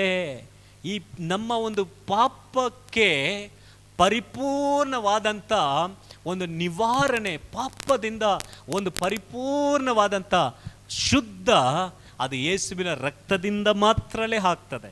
ಆಮೇಲೆ ಕೆಲವರು ನಾವು ನೋಡುವಾಗ, ನಾವು ಹೊರಗಡೆ ಇರುವಂಥವರೆಲ್ಲ ಮಾಡೋದೆಲ್ಲ ಮಾಡಿ ಅದನ್ನು ಮುಚ್ಚುವುದಕ್ಕೋಸ್ಕರ ಏನು ಮಾಡ್ತಾರೆ? ದಾನ ಧರ್ಮಗಳು ಮಾಡ್ತಾರೆ. ಧರ್ಮಗಳು ಮಾಡಿಬಿಟ್ರೆ, ಸಹಾಯ ಮಾಡಿಬಿಟ್ರೆ ಅದು ದೇವರ ಇದರಲ್ಲಿ ಚೆನ್ನಾಗಿ ಅನಿಸಲ್ಪಡ್ತದೆ ಎಂಬುದಾಗಿ ಅಂದ್ಕೊಳ್ತಾ ಇದ್ದಾರೆ. ಕೆಲವರೆಲ್ಲ ಎಲ್ಲೆಲ್ಲೋ ಹೋಗಿ ಬೇರೆ ಏನೋ ಸ್ಥಳಗಳಿಗೆಲ್ಲ ಹೋಗಿ ಅದಕ್ಕೇನೋ ಪರಿಹಾರ ಮಾಡಿಬಿಟ್ರೆ ಅದು ತೀರುತ್ತದೆ ಎಂಬುದಾಗಿ ನೆನೆಸ್ತಾರೆ. ಇಲ್ಲ, ನಮ್ಮ ಒಂದು ಪಾಪವು ಸಂಪೂರ್ಣವಾಗಿ ತೊಳೆಯಲ್ಪಡುವುದಕ್ಕೆ ಯೇಸು ಸ್ವಾಮಿಯ ರಕ್ತವು ಮಾತ್ರ. ಆಮೇಲೆ ಅದು ಯಾವ ಪಾಪಗಳನ್ನೆಲ್ಲ ತೊಳೆಯುತ್ತದೆ? ಸಕಲ ಪಾಪವನ್ನು. ಆಮೇಲೆ ಸಕಲ ಪಾಪವನ್ನು ಯೇಸು ಸ್ವಾಮಿಯ ರಕ್ತ ಮಾತ್ರ ತೊಳೆಯುತ್ತದೆ. ಆಮೇನ್. ಅದರಿಂದ ಯೇಸು ಸ್ವಾಮಿಯ ರಕ್ತ ನಮ್ಮ ಎಲ್ಲ ಪಾಪಗಳನ್ನು ನಮ್ಮಿಂದ ನೀಗಿಸಿ ನಮ್ಮನ್ನು ಶುದ್ಧಿ ಮಾಡುತ್ತದೆ. ಪ್ರತಿ ಸ್ಥಳಗಳು ಆತನ ಮುಂದೆ ಬಂದು ದೇವರ ಬಳಿಗೆ ನಮ್ಮ ಪಾಪಗಳನ್ನು ಅರ್ಥ ಮಾಡಿಕೊಂಡವರಾಗಿ ಆತನ ಮುಂದೆ ಅರಿಕೆ ಮಾಡಿ, ದೇವರೇ ನನ್ನನ್ನು ಕ್ಷಮಿಸು, ನನ್ನನ್ನು ಎಲ್ಲ ಪಾಪಗಳಿಂದ ನನ್ನನ್ನು ತೊಳೆದು ಶುದ್ಧೀಕರಿಸು ಎಂಬುದಾಗಿ ಆತನ ಬಳಿಗೆ ಪ್ರಾರ್ಥನೆ ಮಾಡುವಾಗ ಎಲ್ಲ ಪಾಪಗಳನ್ನು ತೊಳೆದು ನಮ್ಮನ್ನು ಶುದ್ಧಿ ಮಾಡುತ್ತದೆ. ಶುದ್ಧಿ ಆಗುತ್ತಾ ಹೋಗುವಾಗ ಆ ನಮ್ಮ ಮಧ್ಯದಲ್ಲಿರುವಂಥ ಅಡ್ಡ ಗೋಡೆ ಅದು ನೀಗಿಸಲ್ಪಡುತ್ತದೆ. ನಾವು ದೇವರ ಹತ್ತಿರದಲ್ಲಿ ಬರ್ತಾ ಇರ್ತೇವೆ. ಆಮೇನ್. ಹಾಲೆಲೂಯ. ಲೋಕವು ಪಾಪದಿಂದ ತುಂಬಿರುವಂಥ ಲೋಕ. ಅನೇಕ ಸನ್ನಿವೇಶಗಳು ನಮಗೆ ಪಾಪ ಮಾಡುವಾಗೆ ನಡೆಯುವಂಥ ಘಟನೆಗಳು. ಆದರೆ ಯೇಸು ಸ್ವಾಮಿ ರಕ್ತ ಮಾತ್ರ ನಮಗೆ ಬಿಡುಗಡೆ ಕೊಡುತ್ತದೆ. ನೋಡಿ, ಪ್ರಕಟಣೆ 1ನೇ ಅಧ್ಯಾಯ 6ನೇ ವಾಕ್ಯದಲ್ಲಿ ಹೀಗೆ ಬರೆಯಲ್ಪಟ್ಟಿದೆ. ಪ್ರಕಟಣೆಗಳು 1ನೇ ಅಧ್ಯಾಯ 6ನೇ ವಾಕ್ಯದಲ್ಲಿ ತನ್ನ ತಂದೆಯಾದ ದೇವರಿಗೆ ಯಾಜಕರನ್ನಾಗಿಯೂ ಮಾಡಿದವನು ಆಗಿರುವ ಆತನಿಗೆ ಯುಗ ಯುಗಾಂತರಗಳಲ್ಲಿ ಘನ ಮಹತ್ವಗಳಿರಲಿ. ಹಾಗೆ ಕೆಳಗಡೆ ಹೋದಿ. ಆಮೇನ್. ಈಗೋ ಮೇಘಗಳೊಂದಿಗೆ ಬರುತ್ತಾನೆ. 5ನೇ ವಾಕ್ಯ ತಮಿಳಲ್ಲಿ ನಮ್ಮನ್ನು ಪ್ರೀತಿಸುವವನು ಇದೆ. ನಮ್ಮನ್ನು ಪ್ರೀತಿಸುವವನು ತನ್ನ ರಕ್ತದ ಮೂಲಕ. ಅದು ಎಷ್ಟನೇ ವಾಕ್ಯ ಕನ್ನಡದಲ್ಲಿ? 5ನೇ ವಾಕ್ಯನಾ? 5ನೇ ವಾಕ್ಯ. ಓಕೆ. ನಮ್ಮನ್ನು ಪ್ರೀತಿಸಿದನು ತನ್ನ ರಕ್ತದ ಮೂಲಕ ನಮ್ಮನ್ನು ಪಾಪಗಳಿಂದ ಬಿಡಿಸಿದನು. ನಮ್ಮನ್ನು ರಾಜ್ಯವನ್ನಾಗಿ, ನಮ್ಮನ್ನು ರಾಜರಾಗಿ, ತನ್ನ ತಂದೆಯಾದ ದೇವರಿಗೆ ಯಾಜಕರನ್ನಾಗಿ ಮಾಡಿದವನು ಆಗಿರುವಾತನಿಗೆ ಯುಗ ಯುಗಾಂತರಗಳಲ್ಲಿಯೂ ಘನ ಮಹತ್ವಗಳಿರಲಿ. ಆಮೇನ್, ಹಾಲೆಲೂಯ. ಕನ್ನಡದಲ್ಲಿ ನೋಟ್ ಮಾಡ್ಕೊಳ್ಳಿ, 5ನೇ ವಾಕ್ಯ, ತಮಿಳಲ್ಲಿ ಅದು 6ನೇ ವಾಕ್ಯದಲ್ಲಿ ಇದೆ. ಆತನಲ್ಲಿ ಆತನು ನಮ್ಮ ಮೇಲೆ ಪ್ರೀತಿ ಇಟ್ಟು ತಮ್ಮ ರಕ್ತದಿಂದ ನಮ್ಮೆಲ್ಲ ಪಾಪಗಳಿಂದ ನಮ್ಮನ್ನು ತೊಳೆದು ತಂದೆ ಮುಂದೆ ನಮ್ಮನ್ನು ಹೇಗೆ ನಿಲ್ಲಿಸ್ತಾನಂತೆ, ರಾಜರುಗಳಾಗಿ ಯಾಜಕರುಗಳಾಗಿ ಆತನನ್ನು ನಿಲ್ಲಿಸ್ತಾನಂತೆ. ಆಮೇನ್. ನಿಮಗೆ ಗೊತ್ತಾ, ಹಳೆ ಒಡಂಬಡಿಕೆಯಲ್ಲಿ ತುಂಬ ಇದ್ದಂಥ 5 ಪೊಸಿಷನ್, 3 ಪೊಸಿಷನ್ಗಳಿತ್ತು. ಒಂದು ಉನ್ನತ ಸ್ಥಾನಮಾನಗಳು ಹಳೆ ಒಡಂಬಡಿಕೆಯಲ್ಲಿ 3 ಕಾರ್ಯ. ಒಂದು ರಾಜ, ಇನ್ನೊಂದು ಯಾಜಕ, ಇನ್ನೊಂದು ಹೇಳಿದ್ರೆ ಪ್ರವಾದಿ. ಒಬ್ಬ ರಾಜನು, ಯಾಜಕನು, ಪ್ರವಾದಿ. ಹಳೆ ಒಡಂಬಡಿಕೆಯಲ್ಲಿ ಹೈ ಪೊಸಿಷನ್, ಅದು ಉನ್ನತ ಸ್ಥಾನ.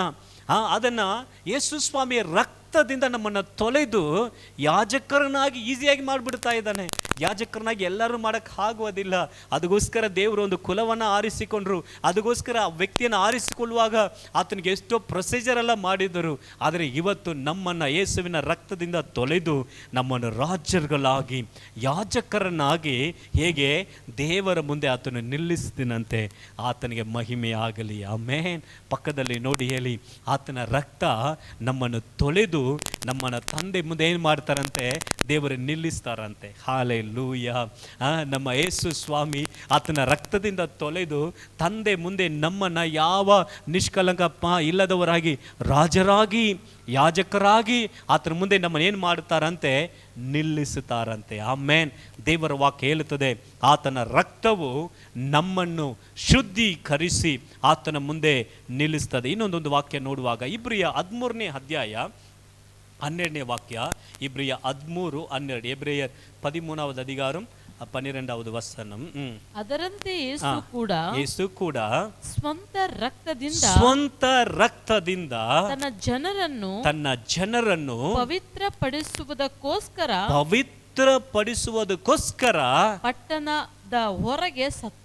ಪಟ್ಟಣದ ಹೊರಗೆ ಆತನು ಸತ್ತನು. ಊರಿನ ಹೊರಗೆ. ಯಾತಕ್ಕೋಸ್ಕರ ಆತನು ಸತ್ತನು? ನಿಮ್ಮನ್ನು ನಮ್ಮನ್ನು ಪರಿಶುದ್ಧರಾಗಿ ಮಾಡುವುದಕ್ಕಾಗಿ. ಆಮೇಲೆ ಹೇಳುತ್ತದೆ ದೇವರ ವಾಕ್ಯ, ನಮ್ಮನ್ನು ಪವಿತ್ರಪಡಿಸುವುದಕ್ಕಾಗಿ, ನಮ್ಮನ್ನು ಶುದ್ಧಿಪಡಿಸುವುದಕ್ಕಾಗಿ, ನಮ್ಮ ಪಾಪಗಳನ್ನು ತೊಳೆಯುವುದಕ್ಕಾಗಿ ಆತನು ಪಟ್ಟಣದ ಊರಿನ ಹೊರಗಡೆ ಆತನು ನಮ್ಮ ಎಲ್ಲ ಪಾಪಗಳಿಗೋಸ್ಕರ ಆತನು ಏನು ಮಾಡಿದನಂತೆ, ಆತನು ಸತ್ತನು. ಆತನು ಸತ್ತನು. ಈಗ ನಾವು ನೋಡಿದ್ವಲ್ಲ ವಿಡಿಯೋದಲ್ಲಿ, ಆತನು ಸತ್ತನು ಊರಿನ ಹೊರಗೆ. ಯಾತಕ್ಕಾಗಿ? ನಮ್ಮನ್ನು ಪರಿಶುದ್ಧವಾಗಿ ಮಾಡುವುದಕ್ಕಾಗಿ.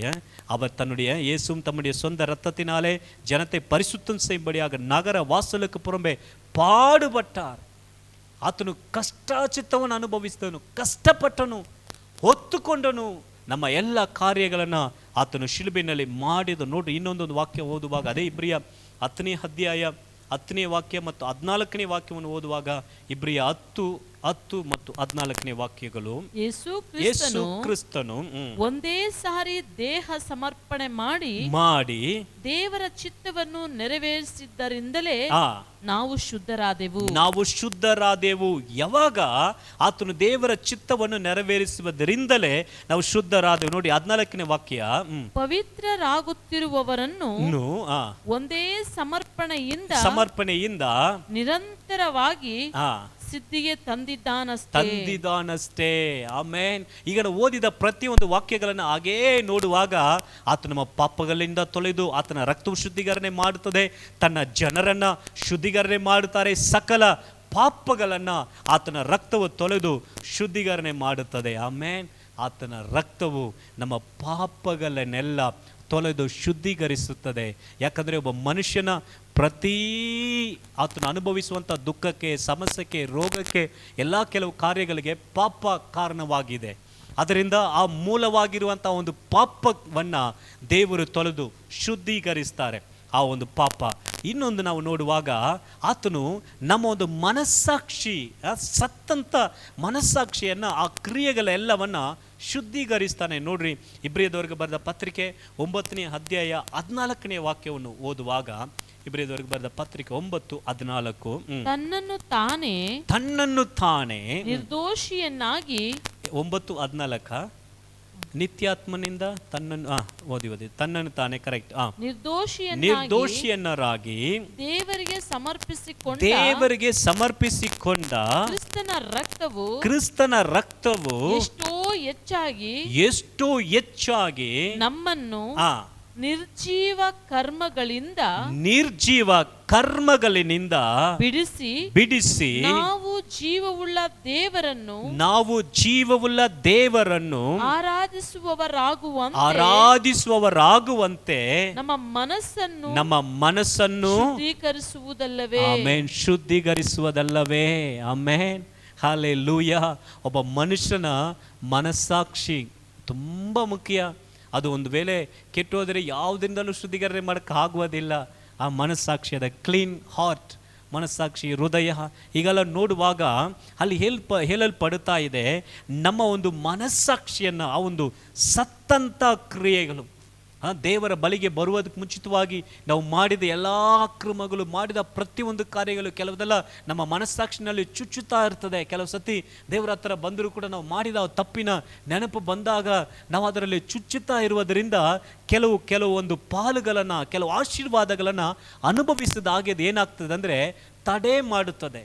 ಕೆಲವು ಸತಿ ಮನಸ್ಸಾಕ್ಷಿ ಕ್ಲಿಯರ್ ಆಗಿ ಇಲ್ಲ ಅಂದರೆ ಕೆಲವು ಒಳ್ಳೆಯದು ಕೂಡ ನಾವು ಹೋಗಿ ಹೊಂದ್ಕೊಳ್ಳೋಕೆ ಆಗಲ್ಲ, ಅದು ತಡೆಯಾಗಿ ನಿಂತ್ಕೊಬಿಡುತ್ತದೆ.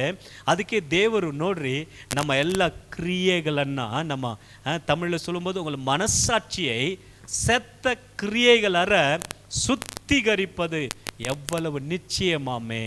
ಆಮೇನ್. ಆತನ ಒಂದು ರಕ್ತ ಆ ಜೀವವುಳ್ಳ ದೇವರಿಗಾಗಿ ನಮ್ಮ ಎಲ್ಲ ಸತ್ತಂತ ಎಲ್ಲ ಕ್ರಿಯೆಗಳನ್ನು ಶುದ್ಧಿ ಮಾಡುತ್ತದಂತೆ. ಆಮೇನ್, ಹಲ್ಲೆಲೂಯಾ. ಎಷ್ಟೋ ಕಾರ್ಯಗಳು ನಮ್ಮ ಮನಸ್ಸಾಕ್ಷಿನಲ್ಲಿ, ಎಷ್ಟೋ ಕಾರ್ಯಗಳು ನಮ್ಮ ಒಳಗಡೆ ಇರುವಂಥ ಕಾರ್ಯಗಳು ಏನಾಗ್ತಾ ಇದೆ, ನಾವು ಅದನ್ನು ಆ ದೇವರ ಒಂದು ಆಶೀರ್ವಾದಗಳನ್ನ ಹೊಂದಿಕೊಳ್ಳೋದು ಹಾಗೆ ಸತ್ತಂಥ ಕ್ರಿಯೆಗಳು ನಮ್ಮನ್ನು ಏನು ಮಾಡುತ್ತಾ ಇದೆ, ನಮ್ಮ ಜೀವನವನ್ನು ಒಂದು ದುರ್ವಾಸನೆ ಬೀಸುವಾಗೆ ಮಾಡುತ್ತಾ ಇದೆ. ಆದರೆ ಯೇಸು ಸ್ವಾಮಿಯ ರಕ್ತ ಎಲ್ಲ ಸತ್ತಂಥ ಕ್ರಿಯೆಗಳು, ಹಾಗಂದರೆ ಹೋಲ್ಡ್ ಥಿಂಗ್ಸ್, ಎಲ್ಲ ಹಳೆಯ ಕಾರ್ಯಗಳು ಯಾವುದೆಲ್ಲ ಒಳಗಡೆ ಇದೆಯೋ ಅದೆಲ್ಲವನ್ನ ದೇವರು ತೆಗೆದಾಗ್ತದೆ. ಆತನ ರಕ್ತ ಮಾತ್ರ ಮಾಡುತ್ತದೆ. ಇವನು ಯಾವ ಆಪರೇಷನ್, ಯಾವ ಕಾರ್ಯಗಳು ಕೂಡ ಏನು ಮಾಡೋಕ್ಕಾಗಲ್ಲ, ಅದನ್ನು ಮಾಡೋಕ್ಕಾಗಲ್ಲ. ಬಹಳ ಮುಖ್ಯವಾದಂಥ ಇನ್ನೊಂದು ಕಾರ್ಯವನ್ನು ನೋಡೋಣ. ಓಕೆ, ಕೊಲೆಸಿದವರಿಗೆ ಬರೆದ ಪತ್ರಿಕೆ 1ನೇ ಅಧ್ಯಾಯ 20ನೇ ವಾಕ್ಯ. ಕೊಲೆಸಿದವರಿಗೆ ಬರೆದ ಪತ್ರಿಕೆ 1ನೇ ಅಧ್ಯಾಯ 20ನೇ ವಾಕ್ಯ.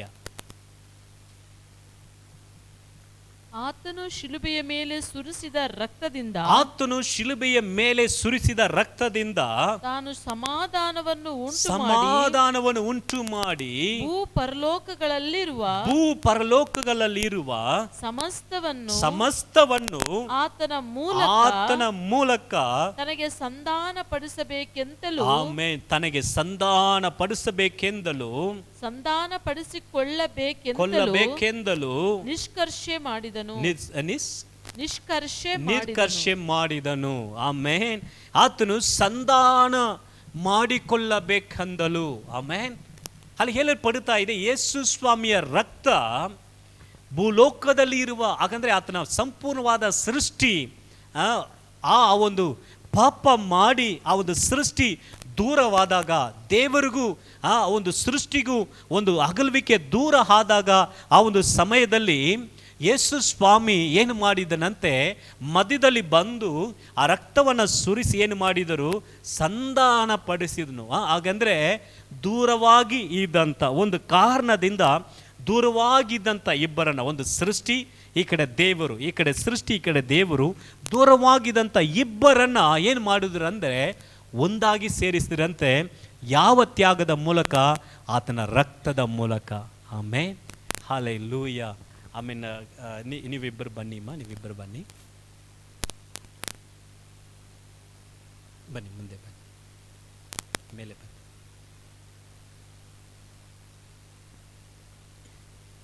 ನಿಂತ್ಕೊಳ್ಳಿ, ಎದುರ್ಕೋಬೇಡಿ, ಏನು ಮಾಡಲ್ಲ. ಈ ಕಡೆ ಬಾ ಮಸ್ತಾನೆ. ಈಗ ಇವರಿಬ್ಬರು ಇದ್ದಾರೆ, ಇವರನ್ನು ನಾವು ದೇವರ ಸ್ಥಾನಕ್ಕೆ ಇಟ್ಬಿಡೋಣ. ಇವರು ದೇವರಲ್ಲ, ದೇವರು ಅನ್ಕೋಬೇಡಿ. ಇವರನ್ನು ಮನುಷ್ಯರ ಸ್ಥಾನಕ್ಕೆ, ಸೃಷ್ಟಿಯ ಸ್ಥಾನಕ್ಕೆ ಇಡೋಣ. ಈಗ ಇವರ ಒಂದು ಪಾಪದಿಂದ ಪ್ರೀತಿಯಾಗಿ ಈಗಾಗಲೇ ಇದ್ದಂಥ ಇವರ ಇಬ್ಬರು ಪಾಪದಿಂದ ಅವರಿಬ್ಬರು ದೂರವಾಗ್ಬಿಟ್ರು.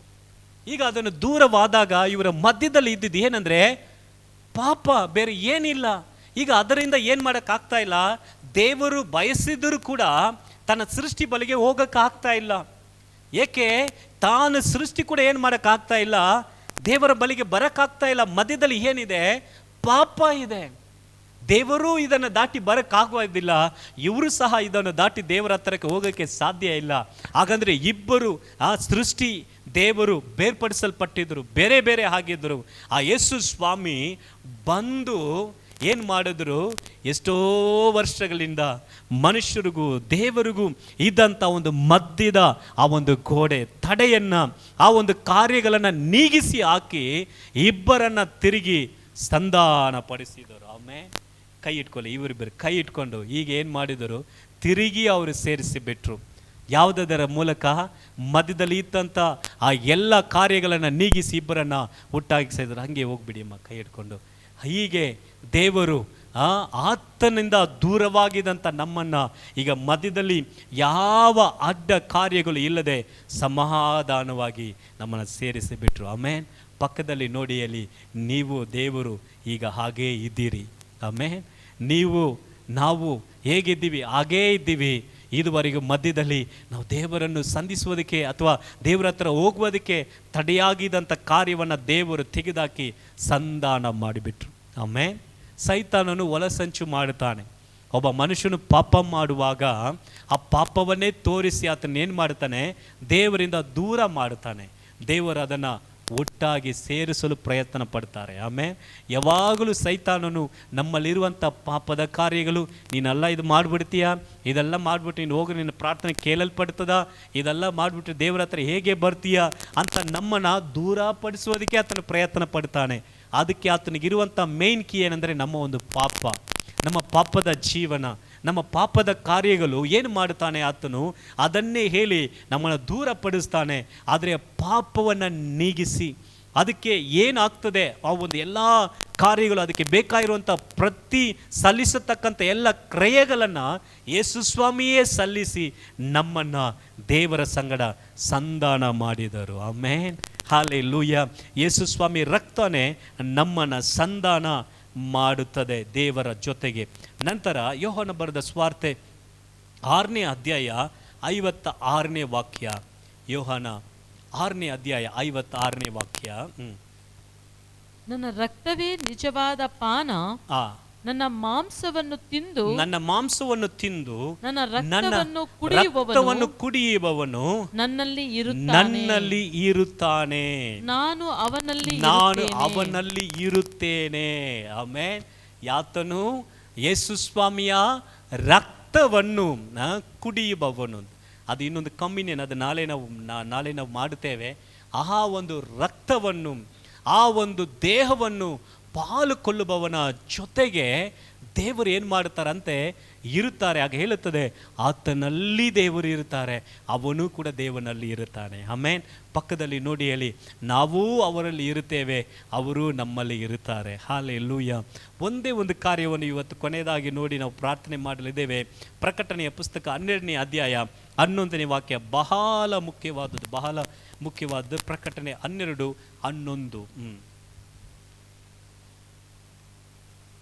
ಅವರು ಪ್ರಾಣದ ಮೇಲಣ ಪ್ರೀತಿಯನ್ನು ತೊರೆದು ಮರಣಕ್ಕೆ ಹಿಂದೆಗೆಯದೆ ಯಜ್ಞದ ಕುರಿಯಾದಾತನ ರಕ್ತದ ಬಲದಿಂದಲೂ ತನ್ನ ವಾಕ್ಯದ ಬಲದಿಂದಲೂ ಅವನನ್ನು ಜಯಿಸಿದರು. ಯಾರನ್ನು ಜಯಿಸಿದರು? ಸೈತಾನನನ್ನು ಜಯಿಸಿದರು. ಯಾವುದರ ಮೂಲಕವಾಗಿ ಜಯಿಸಿದರು? ಆತನ ರಕ್ತದ ಮೂಲಕ ಮತ್ತು ವಾಕ್ಯದ ಬಲದಿಂದಲೂ ಸೈತಾನನನ್ನು ಜಯಿಸಿದರು. ಆಮೇನ್. ಇವತ್ತು ಅನೇಕರ ಒಂದು ಸಮಸ್ಯೆ ಏನಂದರೆ ಸೈತಾನನ ಸಮಸ್ಯೆನ ಫಸ್ಟ್ ನೋಡಿದಾಗ ಎಲ್ಲರಿಗೂ ಏನಂದರೆ ಸೈತಾನನ ಸಮಸ್ಯೆ. ಸೈತಾನನು ನಮ್ಮ ಒಂದು ಬೆದರುವಿಕೆಯಲ್ಲಿ ಆತನು ಭಯಪಡುವುದಿಲ್ಲ. ಓಕೆ, ನಮ್ಮ ಬೆದರುವಿಕೆಯಲ್ಲಿ ಆತನು ಏನು ಮಾಡುವುದಿಲ್ಲ? ಭಯಪಡುವುದಿಲ್ಲ. ಆದರೆ ಆತನು ಭಯಪಡುವಂಥದ್ದು ಏನಂದರೆ ಯೇಸು ಸ್ವಾಮಿಯ ರಕ್ತ. ಆಮೇನ್. ಯೇಸು ಸ್ವಾಮಿಯ ರಕ್ತ ಆತನು ತುಂಬ ಭಯ ಬೀಳುವಂಥದ್ದು. ಯಾಕಂದರೆ ಆತನ ಸಂಪೂರ್ಣ ಕ್ರಿಯೆಗಳನ್ನು, ಆತನ ದೇವರ ಸೃಷ್ಟಿಯ ಮೇಲೆ ಇಟ್ಟಂತ ಆತನ ಸಂಪೂರ್ಣ ಕಾರ್ಯಗಳನ್ನು ನಾಶ ಮಾಡಿದ್ದು ಯಾವುದಂದ್ರೆ ಯೇಸು ಸ್ವಾಮಿಯ ರಕ್ತ. ಆಮೇನ್. ಅದಕ್ಕೆ ತುಂಬ ಸ್ಥಳಗಳಲ್ಲಿ ಯೇಸು ಸ್ವಾಮಿಯ ರಕ್ತ ಜಯ, ಯೇಸು ಸ್ವಾಮಿಯ ರಕ್ತ ಜಯ ಎಂಬುದಾಗಿ ಹಾಡುವಾಗ ಆ ಸೈತಾನನು ನಿಂತುಕೊಳ್ಳುವಕ್ಕೆ ಏನಿಲ್ಲ, ಸಾಧ್ಯನೇ ಇಲ್ಲ. ಒಂದು ಸಿಸ್ಟರ್ ಉಪವಾಸ ಸಮಯದಲ್ಲಿ ತುಂಬ ನರಳಾಡ್ತಾ ಇದ್ರು. ಅವ್ರಿಗೆ ಏನಾಗ್ತಾ ಇದೆ ಗೊತ್ತಿಲ್ಲ. ಅವರು ಬಂದಿದ್ದರು ಉಪವಾಸ ಪ್ರಾರ್ಥನೆಗೆ. ಆಮೇಲೆ ಪ್ರಾರ್ಥನೆ ನಡೀತಾ ಇತ್ತು. ಅವ್ರು ಹೇಳ್ತಾ ಇದ್ದಾರೆ ಏನೋ ಒಂಥರ ಇದೆ, ಏನೋ ಒಂಥರ ಇದೆ ಹಂಗಂದ್ರು. ಹಾಗೆ ಅನ್ನುವಾಗ ನಾವು ಆರಾಧನೆ ಮಾಡ್ತಾ ಇದ್ದೇವೆ. ಆರಾಧನೆ ಮುಗಿಸಿದ ಮೇಲೆ ನನಗೆ ಅನಿಸ್ತಾ ಇತ್ತು, ಆರಾಧನೆ ಮುಗಿಸುವ ಸಮಯದಲ್ಲಿ ಯೇಸುವಿನ ರಕ್ತದ ಬಗ್ಗೆ, ಯೇಸುವಿನ ರಕ್ತದಲ್ಲಿ ಜಯ, ಯೇಸುವಿನ ರಕ್ತ, ಅದರ ಬಗ್ಗೆ ಇರುವಂಥ ಒಂದು ಹಾಡನ್ನು ಆಡಬೇಕು ಮತ್ತೆ ಪ್ರೇರಣೆ ಆಗ್ತಾ ಇತ್ತು. ಆದರೂ ನಾನು ಆರಾಧನೆ ಮುಗಿಸ್ಬಿಡೋಣ ಎಂಬುದಾಗಿ ಅಂದ್ಕೊಂಡಿದ್ದರೆ, ಆದರೆ ದೇವರ ಒಂದು ನಡೆಸುವಿಕೆ ಬಿಡ್ತಾ ಇಲ್ಲ. ಟೈಮ್ ಆಗ್ತಾ ಇದೆ, ಆದರೂ ಆಗಲಿ ಅಂತ ಜಸ್ಟ್ ದೇವರು ಆ ಒಂದು ಪ್ರೇರಣೆ ಕೊಟ್ಟ ಹಾಗೆ ಆ ಹಾಡನ್ನು ಪ್ರಾರಂಭಿಸಿದೆ. ಹಾಡನ್ನು ಪ್ರಾರಂಭಿಸಿದ ತಕ್ಷಣ ವಿತಿನ್ ಸೆಕೆಂಡ್ನಲ್ಲಿ ಏನೋ ಒಂದು ಪ್ರಸನ್ನತೆ ಸ್ಥಳವನ್ನು ಇದೇ ಸ್ಥಳದಲ್ಲಿ ಆವರಿಸಿಕೊಂಡಿತ್ತು. ಆ ಸಿಸ್ಟರ್ ಕೊನೆಗೆ ಕೆಳಗಡೆ ಬಿದ್ದು, ಅದುವರೆಗೆ ಚೆನ್ನಾಗಿದ್ದರು, ಆರಾಧನೆ ಮಾಡುವ ಎಲ್ಲ ಸಮಯದಲ್ಲೇ ಚೆನ್ನಾಗಿದ್ದರು. ನೋಡಿ, ಆರಾಧನೆ ಮಾಡುವಾಗ ಹಾಡಾಡುವಾಗ ಚೆನ್ನಾಗಿದ್ದರು. ಆ ರಕ್ತ ಬಲ ಉಂಟು, ಶಕ್ತಿ ಉಂಟು, ಯೇಸುವಿನ ರಕ್ತದಿ ಬಲ ಉಂಟು, ಶಕ್ತಿ ಉಂಟು. ವಲ್ಲಮೈ ಉಂಡು ಅற்பುತ ವಲ್ಲಮೈ ಆಟ್ಟು ಕುಟ್ಟಿயின் ರಕ್ತತಿನಾಲೆ ಆ ಹಾಡು ಹಾಡಿದ ತಕ್ಷಣ ಹಾಗೆ ಕೆಳಗಡೆ ಬಿದ್ದು ಉರುಳಾಡ್ತಾ ಇದ್ದಾರೆ. ಯಾರು ಮುಟ್ಟಕ್ಕೆ ಹೋಗಿಲ್ಲ, ಯಾರು ಪ್ರಾರ್ಥನೆಯೂ ಮಾಡಿಲ್ಲ. ಅವರು ಒಂಥರ ಇದೆ ಅಂತಲೇ ಹೇಳ್ತಾ ಇದ್ರು ಅಷ್ಟೇ. ಅವರು ಈಗಾಗಲೇ ಎಷ್ಟೋ ಪ್ರಾರ್ಥನೆಗೆ ಬಂದಿದ್ದಾರೆ. ಅವ್ರು ಉಪವಾಸ 40 ದಿನ ಉಪವಾಸದ ಪ್ರಾರ್ಥನೆ ಸಮಯ. ಹಾಗೆ ಆಮೇಲೆ ದೇವರ ಆತ್ಮ ಪ್ರೇರಣೆ ಕೊಡ್ತಾ ಇದ್ದರು. ಪ್ರಾರ್ಥನೆ ಮಾಡಿಲ್ಲ, ನಾವು ಹೋಗಿ ಪ್ರಾರ್ಥನೆ ಮಾಡಿಲ್ಲ, ಯಾರು ಮುಟ್ಟಕ್ಕೆ ಹೋಗಿಲ್ಲ. ತಿರುಗಿ ನಾವು ದೇವರ ಬಲವನ್ನೇ, ದೇವರ ರಕ್ತವನ್ನೇ ಹಾಗೆ ಆಡುತ್ತಾ ಇದ್ದೀವಿ. ದೇವರು ಅವರಿಗೆ ಬಿಡುಗಡೆ ಕೊಟ್ಟರು. ಆಮೇಲೆ ಬೇರೆ ಏನು ಮಾಡಿಲ್ಲ, ಹೋಗಿ ಕೈಯಿಟ್ಟು ಕೂಡ ಪ್ರಾರ್ಥನೆ ಮಾಡಿಲ್ಲ. ಆ ಯೇಸು ಸ್ವಾಮಿಯ ರಕ್ತದಲ್ಲಿ ಬಲ ಇದೆ. ಆಮೇನ್. ಯೇಸು ಸ್ವಾಮಿ ರಕ್ತ ಸೈತಾನನ ಎಲ್ಲ ಕಾರ್ಯಗಳಿಂದ ಅದು ಬಿಡಿಸುವಂಥದ್ದಾಗಿದೆ. ಸೈತಾನನು ಈ ಒಂದು ಕಾರ್ಯಕ್ಕೆ ತುಂಬ ಎದುರ್ತಾನೆ, ಯಾವುದಂದರೆ ಯೇಸು ಸ್ವಾಮಿಯ ರಕ್ತ. ಆಮೇನ್. ಯೇಸು ಸ್ವಾಮಿಯ ರಕ್ತವನ್ನು ಹೇಳುವಾಗ, ದೇವರ ವಾಕ್ಯವನ್ನು ಹೇಳುವಾಗ, ವಾಕ್ಯವನ್ನು ನಾವು ಗೊತ್ತಿರುವಂಥದ್ದಾಗೆಲ್ಲ ನಾವು ಬಾಯಲ್ಲಿ ಹೇಳುವಾಗ ಆತನು ಹೆದರ್ತಾನೆ. ಅದಕ್ಕೆ ಹೇಳಲ್ಪಡ್ತಾ ಇದೆ ಪ್ರಕಟಣೆಯಲ್ಲಿ ಹೇಗೆ ಅವರು ಸೈತಾನನನ್ನು ಜಯಿಸಿದರು ಅಂದರೆ, ವಾಕ್ಯದ ಬಲದಿಂದ, ಕುರಿಮರಿ ಆತನ ಯೇಸುವಿನ ರಕ್ತದಿಂದ. ಆಮೇನ್. ಹಲ್ಲೆಲೂಯಾ.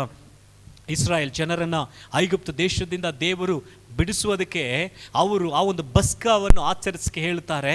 ಆ ಬಸ್ಕವನ್ನು ಆಚರಿಸಿ ಆ ಒಂದು ಕುರಿಯನ್ನು ಹೊಡೆಯುವಾಗ ಆ ಒಂದು ರಕ್ತವನ್ನು ಅವರು ಏನು ಮಾಡಬೇಕು, ಅವರು ವಾಸವಾಗಿ ಇದ್ದಂಥ ಆ ಒಂದು ಮನೆಗೆ ಏನು ಮಾಡಬೇಕು, ಆ ಒಂದು ಬಾಗಿಲಿನಲ್ಲಿ ಆ ರಕ್ತವನ್ನು ಹಚ್ಚಬೇಕಾಗಿತ್ತು, ಆ ರಕ್ತವನ್ನು ಹಾಕಬೇಕಾಗಿತ್ತು. ಹಾಗೆ ಅವರು ರಕ್ತವನ್ನು ಹಾಕಿದರು. ಸಂಹಾರ ಮಾಡುವಂಥ ದೂತನು, ದ ಡೆಸ್ಟ್ರಾಯ್ಡ್, ಆತನ ಒಂದು ಕೆಲಸ ಏನಂದರೆ ಹೋಗಿ ನಾಶ ಮಾಡುವಂಥ ದೇವರ ಆಜ್ಞೆ ಕೊಟ್ಟರೆ ಯಾರು ಹೇಳಿದ್ರು ಕೇಳೋದಿಲ್ಲ. ಅವನು ಯಾರು ಹೋಗಿ ನಿಲ್ಲಿಸಿ ಏನು ಹೇಳೋಕ್ಕಾಗೋದಿಲ್ಲ. ಆತನು ಹಾಗೇ ಹಾತ್ಕೊಂಡು ಬರ್ತಾನೆ. ಯಾವ ಮನೆ ಮುಂದೆ ಆ ರಕ್ತ ಇಲ್ಲವೋ ಆ ಮನೆಯಲ್ಲಿ ಎಲ್ಲ ನಾಶವು, ಸಂಹಾರವು ಬಂದಿತ್ತು, ಕೂಗು ಬಂದಿತ್ತು. ಯಾರ ಒಂದು ಮನೆಯಲ್ಲಿ ಆ ಒಂದು ರಕ್ತವು ಹಾಕಲ್ಪಟ್ಟಿತ್ತೋ ಆ ಮನೆಗೆ ಆತನು ಪರ್ಮಿಷನ್ ಇಲ್ಲ. ಆತನು ದೇವರ ಅಧಿಕಾರ ಹೊಂದಿದವನಿಗೆ ಆ ಮನೆಗೆ ಹೋಗೋದಕ್ಕೆ ಏನಿಲ್ಲ, ಅಧಿಕಾರ ಇಲ್ಲ. ಹಾಗೆ ಯೇಸುವಿನ ರಕ್ತದಲ್ಲಿರುವಂಥ ನಮ್ಮನ್ನು, ಯೇಸುವಿನ ರಕ್ತದಲ್ಲಿರುವಂಥ ನಮ್ಮ ಕುಟುಂಬವನ್ನು, ಯೇಸುವಿನ ರಕ್ತದಲ್ಲಿಟ್ಟಿರುವ ನಮ್ಮ ಯಾವುದೇ ಕಾರ್ಯವನ್ನು ಆತನು ಮುಟ್ಟೋದಕ್ಕೆ ಆತನಿಗೆ ಅಧಿಕಾರ ಇಲ್ಲ. ಆಮೇನ್. ಪಕ್ಕದಲ್ಲಿ ನೋಡಿ ಹೇಳಿ, ನೀವು ಯೇಸುವಿನ ರಕ್ತದಲ್ಲಿ ಮುಚ್ಚಿ ಮರೆ ಮಾಡಲ್ಪಟ್ಟಿದ್ದೀರಿ, ಆತನಿಗೆ ನಿಮ್ಮ ಮೇಲೆ ಅಧಿಕಾರ ಇಲ್ಲ. ಆಮೇನ್. ನಿಮ್ಮ ಕುಟುಂಬವು ಯೇಸುವಿನ ರಕ್ತದಲ್ಲಿ ಮುಚ್ಚಿ ಮರೆ ಮಾಡಲ್ಪಟ್ಟಿದೆ, ಆತನಿಗೆ ಯಾವ ಅಧಿಕಾರ ಇಲ್ಲ. ಹಾಗೆ ಹೇಗೆ ಅವರು ಜಯಿಸಿದರು ನೋಡಿ, ಅದೇ ವಾಕ್ಯದಲ್ಲಿ ಹೇಳಲ್ಪಟ್ಟಿದೆ. ತಿರುಗಿ ಆ ವಾಕ್ಯವನ್ನು ಓದೋಣ. ಅವರು ಪ್ರಕಟಣೆ 12:11. ಅವರು ಪ್ರಾಣದ ಮೇಲಿನ ಪ್ರೀತಿಯನ್ನು ತೊರೆದು ಮರಣಕ್ಕೆ ಹಿಂದೆಗೆಯದೆ தமிழ் சொல்லி மரணம் நேரிடுகிறதா இருந்தாலும் அதற்கு தப்பும்படி தங்கள் ஜீவனையும் பாராமல். ಹಾಗಾದರೆ ಸಿಚುವೇಶನ್ ಹೇಗಿದೆ ಅಂದರೆ ಮರಣ ಸಂಭವಿಸುವ ಥರ ಇದೆ, ಅದಕ್ಕೆ ತಪ್ಪಿಸ್ಕೋಬೇಕು ಜೀವ ಎಂಬುದಾಗಿ ಇಲ್ಲದೆ ನೋಡ್ರಿ ಹೇಳಲ್ಪಡ್ತಾ ಇದೆ ಕೆಳಗಡೆ. ಯಜ್ಞದ ಕುರಿಯಾದಾತನ ಆತನ ರಕ್ತದ ಬಲದಿಂದಲೂ ತಮ್ಮ ವಾಕ್ಯದ ಬಲದಿಂದಲೂ ಅವನನ್ನ ಜಯಿಸಿದರು. ಈಗ ನಾಶ ಬರ್ತಾ ಇದೆ, ಸನ್ನಿವೇಶ ಆಗಿದ್ದೆ, ಹಾಗೆ ಇದ್ದರೂ ಕೂಡ ಅವರು ಹಿಂದೆ ಹೋಗದೆ, ಅದರಲ್ಲಿ ಮರಣ ಆಗ್ತದೆ ಎಂಬುದಾಗಿ ಎದರಿ ಹಿಂದೆ ಹೋಗದೆ ಅವರು ಧೈರ್ಯವಾಗಿ ನಿಂತು ವಾಕ್ಯದ ಬಲದಿಂದ ಯೇಸು ಸ್ವಾಮಿಯ ರಕ್ತದ ಮೂಲಕ ಸೈತಾನನ ಜಯಿಸಿದರು. ಆಮೇನ್. ಇವತ್ತು ನಮ್ಮ ಒಂದು ಜೀವನದಲ್ಲಿ, ನಮ್ಮ ಒಂದು ಕುಟುಂಬದಲ್ಲಿ ಆತನು ಕ್ರಿಯೆ ಮಾಡುವುದಕ್ಕೆ ಆತನ ಅಧಿಕಾರ ಇಲ್ಲ, ಆತನು ಮಾಡೋಕ್ಕೆ ಸಾಧ್ಯನೇ ಇಲ್ಲ. ನಮ್ಮಲ್ಲಿ ಆತನ ಯಾವ ಕುತಂತ್ರಗಳು ನಡೆಸಲು ಸಾಧ್ಯನೇ ಇಲ್ಲ. ಯಾಕಂದರೆ ಯೇಸು ಸ್ವಾಮಿಯ ರಕ್ತ ಆತನನ್ನು ಸೋಲಿಸಿ ಬಿಟ್ಟಿದೆ. ಆಮೇನ್. ಯೇಸು ಸ್ವಾಮಿಯ ರಕ್ತ ಅದು ನಾವು ಹೇಳುವಾಗ ನಾವು ಜಯಿಸುತ್ತೇವೆ. ಒಂದು ನಿಮಿಷ ಇರುವಂಥ ಸ್ಥಳದಲ್ಲಿ ಆಮೇಲೆ ನಾವು ಎದ್ದು ನಿಂತುಕೊಂಡು ಹಾಲೆಲೂಯಾ, ಸ್ತೋತ್ರಪ್ಪ ಸ್ತೋತ್ರ. ನಾವು 2-3 ನಿಮಿಷಗಳು ದೇವರ ಸಮ್ಮುಖದಲ್ಲಿ ಪ್ರಾರ್ಥನೆ ಮಾಡಲಿದ್ದೇವೆ. ನಾವು ಈ ಒಂದು ದಿನಮಾನಗಳಲ್ಲಿ ಹೇಗೆ ಮಾಡ್ತಾ ಇದ್ವಿ ಅಂದರೆ ವಾಕ್ಯವನ್ನು ನೋಡಿ ಆ ಒಂದು ವಾಕ್ಯದ ಅಡಿಸ್ಥಾನದಲ್ಲಿ ನಾವು ಪ್ರಾರ್ಥನೆ ಮಾಡುತ್ತಾ ಇದ್ದೇವೆ. ನಮಗಾಗಿ, ನಮ್ಮ ಕುಟುಂಬಕ್ಕಾಗಿ, ನಮ್ಮ ಪ್ರತಿಯೊಂದು ಕಾರ್ಯಗಳಿಗಾಗಿ ನೀವೇನು ಮಾಡ್ತಾ ಇದ್ದೇವೆ? ಪ್ರಾರ್ಥನೆ ಮಾಡ್ತಾ ಇದ್ದೇವೆ. ಇವತ್ತು ನಾವು ಪ್ರಾರ್ಥನೆ ಮಾಡಲಿದ್ದೇವೆ. ಒಂದು, ಯೇಸು ಸ್ವಾಮಿಯ ರಕ್ತ ನಮ್ಮ ಪರವಾಗಿ ತಂದೆ ಬಳಿಗೆ ಮಾತಾಡುತ್ತದೆ. ಒಂದು ವೇಳೆ ನೀವು ಒಂದು ಗಿಲ್ಟಿಯಾಗಿ ದೇವರ ಬಳಿಗೆ ಹೋಗಕ್ಕೆ ಆಗದೆ, ನಿಮ್ಮ ಒಂದು ಯಾವುದೇ ರೀತಿಯಾದ ಮನಸ್ಸಾಕ್ಷಿ ಅಥವಾ ಯಾವುದೇ ರೀತಿಯಾದ ತಪ್ಪಿನ ಒಂದು ಮನೋಭಾವನೆ ದೇವರ ಬಳಿಗೆ ಬರದ ಹಾಗೆ ನಿಮ್ಮನ್ನು ಅಡ್ಡಿ ಮಾಡುತ್ತಾ ಇದೆಯಾ? ಯೋಚನೆ ಮಾಡಿ ಈ ಸಮಯದಲ್ಲಿ ಪ್ರಾರ್ಥನೆ ಮಾಡಿರಿ. ನಿಮ್ಮನ್ನು ಈಗಲೂ ಆತನು ಅಂಗೀಕರಿಸಿಕೊಳ್ಳುವುದಕ್ಕೆ ಸಿದ್ಧವುಳ್ಳವನಾಗಿದ್ದಾನೆ. ಯಾಕಂದರೆ ಆತನು ನಿಮಗಾಗಿ ತನ್ನ ಜೀವವನ್ನೇ, ತನ್ನ ರಕ್ತವನ್ನೇ ಕೊಟ್ಟದ್ದರಿಂದ ತನ್ನ ಪ್ರೀತಿಯನ್ನು ಆತನು ತೋರಿಸಿದ್ದಾನೆ. ಆತನ ರಕ್ತ ದೂರವಾಗಿ ಹೋಗಿರುವಂತ ನಿಮ್ಮನ್ನು ಆತನನ್ನು ತಿರುಗಿ ಆತನ ಬಳಿಗೆ ಸೇರಿಸ್ತದೆ. ಒಂದು ವೇಳೆ ಕೆಟ್ಟ ತಪ್ಪಿ ಹೋದ ಚಿಕ್ಕ ಮಗನಂತೆ ಒಂದು ವೇಳೆ ದೂರವಾಗಿ ಹೋಗಿದ್ದೀರಾ, ಈಗ ಬನ್ನಿರಿ. ಇದು ತಂದೆ ಹತ್ರ ಬರುವಂಥ ಒಂದು ಸಮಯ. ಇರುವಂಥ ಒಂದು ಪಾಪದ ಜೀವನದಲ್ಲಿಯೇ ನೀವು ದೂರವಾಗಿಯೇ ಇರಬೇಡ್ರಿ. ನಮ್ಮನ್ನು ಹತ್ತಿರದಲ್ಲಿ ಸೇರಿಸುವಂಥ ಒಂದು ರಕ್ತ ತಿರುಗಿ ತಂದೆಯ ಬಳಿಗೆ ನಮ್ಮನ್ನು ಸೇರಿಸಿ ಬಿಡುತ್ತದೆ. ತಿರುಗಿ ತಂದೆಯ ಆಶೀರ್ವಾದಗಳು, ತಂದೆಯ ಪ್ರಸನ್ನತೆ, ತಂದೆಯ ಸಮ್ಮುಖ, ತಂದೆಯ ಆಶೀರ್ವಾದಗಳು, ತಂದೆಯ ಸೌಲಭ್ಯಗಳಲ್ಲಿ ನಮ್ಮನ್ನು ತಿರುಗಿ ಸೇರಿಸ್ತದೆ. ಯಾವಾಗಂದ್ರೆ ನಾವು ಬರುವಾಗ, ದೂರದಲ್ಲಿ ಇರುವಂತ ನಾವು ತಿರುಗಾ ಈ ಒಂದು ಸಂಬಂಧಕ್ಕೆ ಬರುವಾಗ, ಅದು ನಮ್ಮನ್ನು ಆತನ ಹತ್ರ ಬರುವಾಗ, ಆ ತಂದೆ ದೂರದಿಂದ ತಪ್ಪಿ ಹೋದ ಮಗನು ಬರುವಾಗ ಆತನನ್ನು ಅಪ್ಪಿಕೊಂಡು ಆ ಮಗನು ಹೇಳುತ್ತಿರುವಾಗಲೇ ಆ ಒಂದು ತಂದೆ ಮಾಡಿದರು ಎಲ್ಲ ಪಾಪಗಳನ್ನು ಕ್ಷಮಿಸಿದರು. ಆತನು ಮಾಡಿದ ಎಲ್ಲ ತಪ್ಪುಗಳನ್ನು ಕ್ಷಮಿಸಿಬಿಟ್ರು. ಹಾಗೆ ನಮ್ಮ ದೇವರು ಆತನ ಬಳಿಗೆ ಬರುವಾಗ ಎಲ್ಲ ಪಾಪಗಳನ್ನು ಕ್ಷಮಿಸಿ, ಎಲ್ಲ ರೀತಿಯ ಎಲ್ಲ ಪಾಪಗಳಿಂದ ನಮ್ಮನ್ನು ಶುದ್ಧೀಕರಿಸಿ, ಆತನ ಎಲ್ಲ ಪಾಪಗಳಿಂದ ನಮ್ಮನ್ನು ತೊಳೆದು ನಮ್ಮನ್ನು ಆತನ ಪರಿಶುದ್ಧ ಜನಾಂಗವಾಗಿ ನಮ್ಮನ್ನು ಮಾಡುತ್ತಾನೆ.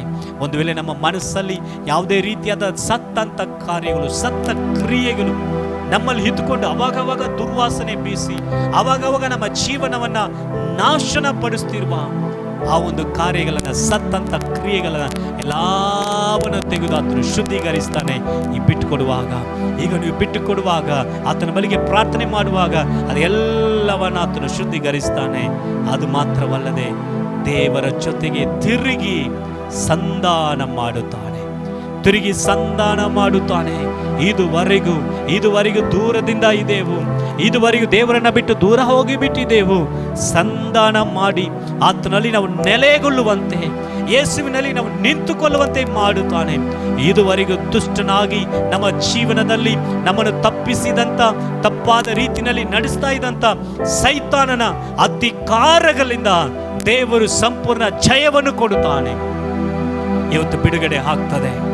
ಸೈತಾನ ತಂತ್ರಗಳು, ಕೆಲವರೆಲ್ಲ ನಾವು ಹೇಳ್ತಾ ಇದ್ದೀವಿ, ನನ್ನನ್ನು ಸೈತಾನ ಶೋಧಿಸ್ತಾ ಇದ್ದಾನೆ, ನನ್ನನ್ನು ಶೋಧನೆಯಲ್ಲಿ ತಳ್ಳುತ್ತಾ ಇದ್ದಾನೆ, ನನ್ನ ಈ ಪಾಪದಲ್ಲಿ ತಳ್ಳಿಬಿಟ್ಟಿದ್ದಾನೆ ಎಂಬುದಾಗಿ ಹೇಳ್ತಾ ಇದ್ದೀರಿ. ಯೇಸುವಿನ ರಕ್ತ ಮಾತ್ರ ಆ ಸೈತಾನನ ಬಂಧನಗಳಿಂದ, ಆ ಸೈತಾನನ ಕ್ರಿಯೆಗಳಿಂದ ಜಯವನ್ನು ಕೊಡುವ ರಕ್ತ.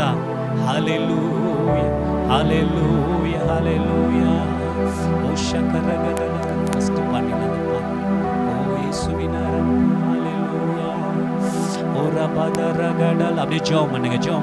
ಇನ್ನು 5-10 ನಿಮಿಷ ನಮ್ಮ ಜವ ಮಾಡಬಹುದು. 5ರಿಂದ 10 ನಿಮಿಷಗಳು ಪ್ರಾರ್ಥನೆ ಮಾಡಲಿದ್ದೇವೆ. ಹಾಗೆ ದೇವರ ಕೈಗೆ ಒಪ್ಪಿಸಿ ಕೊಡೋಣ, ಪ್ರಾರ್ಥನೆ ಮಾಡೋಣ. ನಮ್ಮನ್ನ, ನಮ್ಮ ಕುಟುಂಬವನ್ನ, ನಮ್ಮ ಸಭೆಯಲ್ಲಿ ಇರುವಂತವರನ್ನ ಇಟ್ಟು ನಾವು ಪ್ರಾರ್ಥನೆ ಮಾಡೋಣ. ಯಾರೆಲ್ಲ ಈ ರೀತಿಯಲ್ಲಿ ಬಂಧನದಲ್ಲಿ, ಯಾರೆಲ್ಲ ಈ ರೀತಿಯಲ್ಲಿ ದೇವರನ್ನು ಬಿಟ್ಟು ದೂರ ಹೋದಂತ ಅನುಭವದಲ್ಲಿ ಇದ್ದಾರೋ, ಇವತ್ತು ಅದರಲ್ಲಿ ಒಂದು ಬದಲಾವಣೆ ಆಗಬೇಕು, ಇವತ್ತು ಒಂದು ಚೇಂಜಸ್ ಆಗಬೇಕು. ನಾವು ಕೇಳೋಣ, ಪ್ರಾರ್ಥನೆ ಮಾಡೋಣ.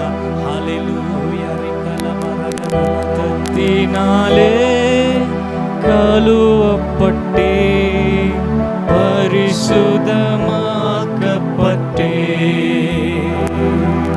ரத்தத்தினாலே கழுவப்பட்டே பரிசுத்தமாக்கப்பட்டே, மீட்கும் திரு ரத்தத்தால் அலகையின் பிடியிலின்று மீட்கப்பட்டே, திரு ரத்தத்தால் அலகையின் பிடியிலின்று.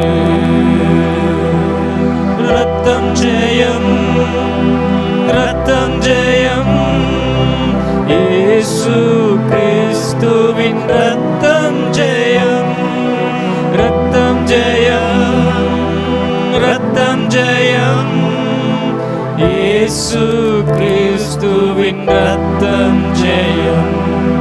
ரத்த ஜெயா, ரத்த ஜெயா, இயேசு கிறிஸ்தன ரத்த ஜெயா, ரத்த ஜெயா, ரத்த ஜெயா, இயேசு கிறிಸ್ತನ ರಕ್ತ ಜಯ.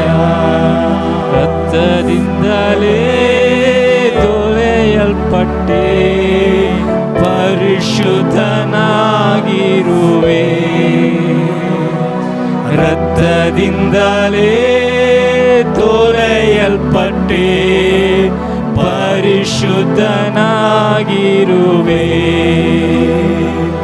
ಬಿಡಿಸಲ್ಪಟ್ಟೆ ಯೇಸು ರಕ್ತದಿಂದಲೇ ಸೈತಾನ ಬಂಧನದಿಂದ. ಆಮೆನ್. ಬಿಡಿಸಲ್ಪಟ್ಟೆ ಯೇಸು ರಕ್ತದಿಂದಲೇ ಸೈತಾನ ಬಂಧನದಿಂದ. ರಕ್ತ ಜಯ, ರಕ್ತ ಜಯ, ರಕ್ತ ಜಯ, ಯೇಸು ಕ್ರಿಸ್ತನ ರಕ್ತ ಜಯ, ರಕ್ತ ಜಯ, ರಕ್ತ ಜಯ, ಯೇಸು ಕ್ರಿಸ್ತನ ರಕ್ತ ಜಯ. ಒಂದೇ ಸಾರಿ ಬಲಗೈನೇ ತೇಲ್ವಾ. ರಕ್ತ ಜಯ, ರಕ್ತ ಜಯ, ಯೇಸು ಕ್ರಿಸ್ತನ ರಕ್ತ ಜಯ, ರಕ್ತ ಜಯ, ರಕ್ತ ಜಯ, ಯೇಸು ಕ್ರಿಸ್ತನ ರಕ್ತ ಜಯ.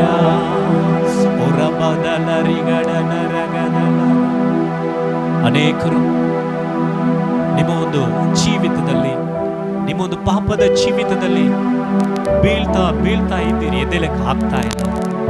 ಆದ್ದರಿಂದ ನಿಮ್ಮಿಂದ ಜಯಿಸಿ ಬರಲು ಸಾಧ್ಯ ಇಲ್ಲ, ಯೇಸುವಿನ ರಕ್ತದಿಂದ. ಆಮೆನ್. ಸೊ ಓನ್ಲಿ ಗಾಡ್, ಯೇಸುವಿನ ರಕ್ತ, ಜೀಸಸ್ ಬ್ಲಡ್, ಯೇಸುವಿನ ರಕ್ತ ಮಾತ್ರ ನಮ್ಮನ್ನು ಶುದ್ಧೀಕರಿಸಿ ನಿಲ್ಲಿಸುತ್ತದೆ. ದೇವರ ಮುಂದೆ ನಮ್ಮನ್ನು ನಿಲ್ಲಿಸುತ್ತದೆ. ನಾವು ನಿಂತುಕೊಳ್ಳುವ ಹಾಗೆ ನಮ್ಮನ್ನು ಮಾಡುತ್ತದೆ.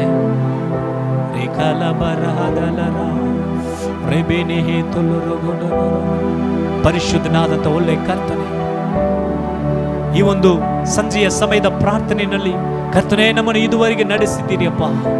ದೇವರೇ, ಯೇಸುವೆ, ನಮಗಾಗಿ ನೀನು ಸುರಿಸಿದ ನಿನ್ನ ಒಂದು ರಕ್ತದ ಶಕ್ತಿಯನ್ನು ಧ್ಯಾನಿಸುತ್ತಿರುವಾಗ, ಅದರ ಕುರಿತಾದಂಥ ವಾಕ್ಯಗಳು ನಾವು ಧ್ಯಾನಿಸುತ್ತಿರುವಾಗ, ಅದನ್ನು ನೋಡುತ್ತಿರುವಾಗ, ಅದನ್ನು ಓದುತ್ತಿರುವಾಗ, ಆ ಒಂದು ವಾಕ್ಯದ ಶಕ್ತಿ, ರಕ್ತದ ಶಕ್ತಿ ಇಲ್ಲಿ ಬಂದ ಪ್ರತಿಯೊಬ್ಬರ ಜೀವನದಲ್ಲಿ ಕ್ರಿಯೆ ಮಾಡಲಿ ಕರ್ತನೆ. ಆನ್ಲೈನ್ನಲ್ಲಿ ನೋಡುವ ಪ್ರತಿಯೊಬ್ಬರ ಜೀವನದಲ್ಲಿಯೂ ಅದು ಕ್ರಿಯೆ ಮಾಡಲಿ ಎಂಬುದಾಗಿ ನಾವು ಪ್ರಾರ್ಥನೆ ಮಾಡುತ್ತಾ ಇದ್ದೇವೆ ಸ್ವಾಮಿ. ನಿನ್ನ ಪರಿಪೂರ್ಣವಾದ ರಕ್ತ, ನಿನ್ನ ಪರಿಶುದ್ಧವಾದ ರಕ್ತ ನಮ್ಮ ಪಾಪಗಳನ್ನು ತೊಳೆದು ನಮ್ಮನ್ನು ಶುದ್ಧೀಕರಿಸುವ, ದೇವರ ಜೊತೆಗೆ ನಮ್ಮನ್ನು ಸಂಧಾನಪಡಿಸುವ, ನಮ್ಮ ಎಲ್ಲ ರೀತಿಯಾದ ಪಾಪಗಳನ್ನು ತೊಳೆದು ನಮ್ಮನ್ನು ಪರಿಶುದ್ಧ ಜನರಾಗಿ ಮಾಡುವ, ಎಲ್ಲ ದೂರ ಹೋದ ಸನ್ನಿವೇಶಗಳನ್ನು ಬದಲಾಯಿಸಿ ನಿನ್ನ ಹತ್ತಿರದಲ್ಲಿ ಸೇರಿಸುವ, ಓ ಸೈತಾನನ್ನು ಜಯಿಸಿ ಜಯ ಕ್ರಿಸ್ತನ ಮಕ್ಕಳಾಗಿ ನಿಂತುಕೊಳ್ಳುವನು ಮಾಡುವ ನಿನ್ನ ಒಂದು ರಕ್ತ ಹಾಗೆ ಕ್ರಿಯೆ ಮಾಡಲಿ ಎಂಬುದಾಗಿ ನಾವು ಪ್ರಾರ್ಥನೆ ಮಾಡುತ್ತಾ ಇದ್ದೇವೆ ಸ್ವಾಮಿ. ಈಗಲೇ ಎಲ್ಲ ರೀತಿಯಾದ ಬಂಧನಗಳಿಂದ, ಎಲ್ಲ ರೀತಿಯಾದ ಆ ಒಂದು ದುಷ್ಟ ಅಭ್ಯಾಸಗಳಿಂದ ಬಿಡುಗಡೆ ಆಗಲಿ ಯೇಸುವಿನ ನಾಮದಲ್ಲಿ, ಬಿಡುಗಡೆ ಆಗಲಿ ಯೇಸುವಿನ ರಕ್ತದಲ್ಲಿ. ಇದುವರೆಗೂ ಗುಲಾಮತನದಲ್ಲಿ, ಇದುವರೆಗೂ ಪಾಪದ ಬಂಧನದಲ್ಲಿ ಇಟ್ಟಂತ ಸೈತಾನನ ಕ್ರಿಯೆಗಳನ್ನು ಯೇಸುವಿನ ನಾಮದಲ್ಲಿ ಲಯವಾಗಲಿ ಎಂಬುದಾಗಿ ಹೇಳುತ್ತೇವೆ. ರಕಬದಲ ಶದನ ರಿಗದನ ಲೇಕೆ ದೇನೆ ಮೇಕೋರೋ ಶಾಂತರನರ. ಹಾಲೆಲೂಯಾ. ಸ್ತೋತ್ರ ಕರ್ತನೇ, ನಿನ್ನ ಆಳ್ವಿಕೆಗೆ ಒಪ್ಪಿಸಿಕೊಡುತ್ತಾ ಇದ್ದೇವೆ ಸ್ವಾಮಿ. ಇವತ್ತು ಇಲ್ಲಿ ಬಂದ ಎಲ್ಲರನ್ನು ಆಶೀರ್ವದಿಸು ಸ್ವಾಮಿ. ಆನ್ಲೈನ್ನಲ್ಲಿ ನೋಡುವಂಥವರನ್ನು ಕೂಡ ಆಶೀರ್ವದಿಸು. ಇದೇ ಬಲ ಪ್ರಸನ್ನತೆ ಶಕ್ತಿಯನ್ನು ಕೂಡ ಅವರು ಅನುಭವಿಸಲಿ ಎಂಬುದಾಗಿ ಪ್ರಾರ್ಥಿಸ್ತೇವೆ ಸ್ವಾಮಿ. ಇದುವರೆಗೆ ನಮ್ಮ ನಡೆಸಿದಾಗಿ ಸ್ತೋತ್ರ.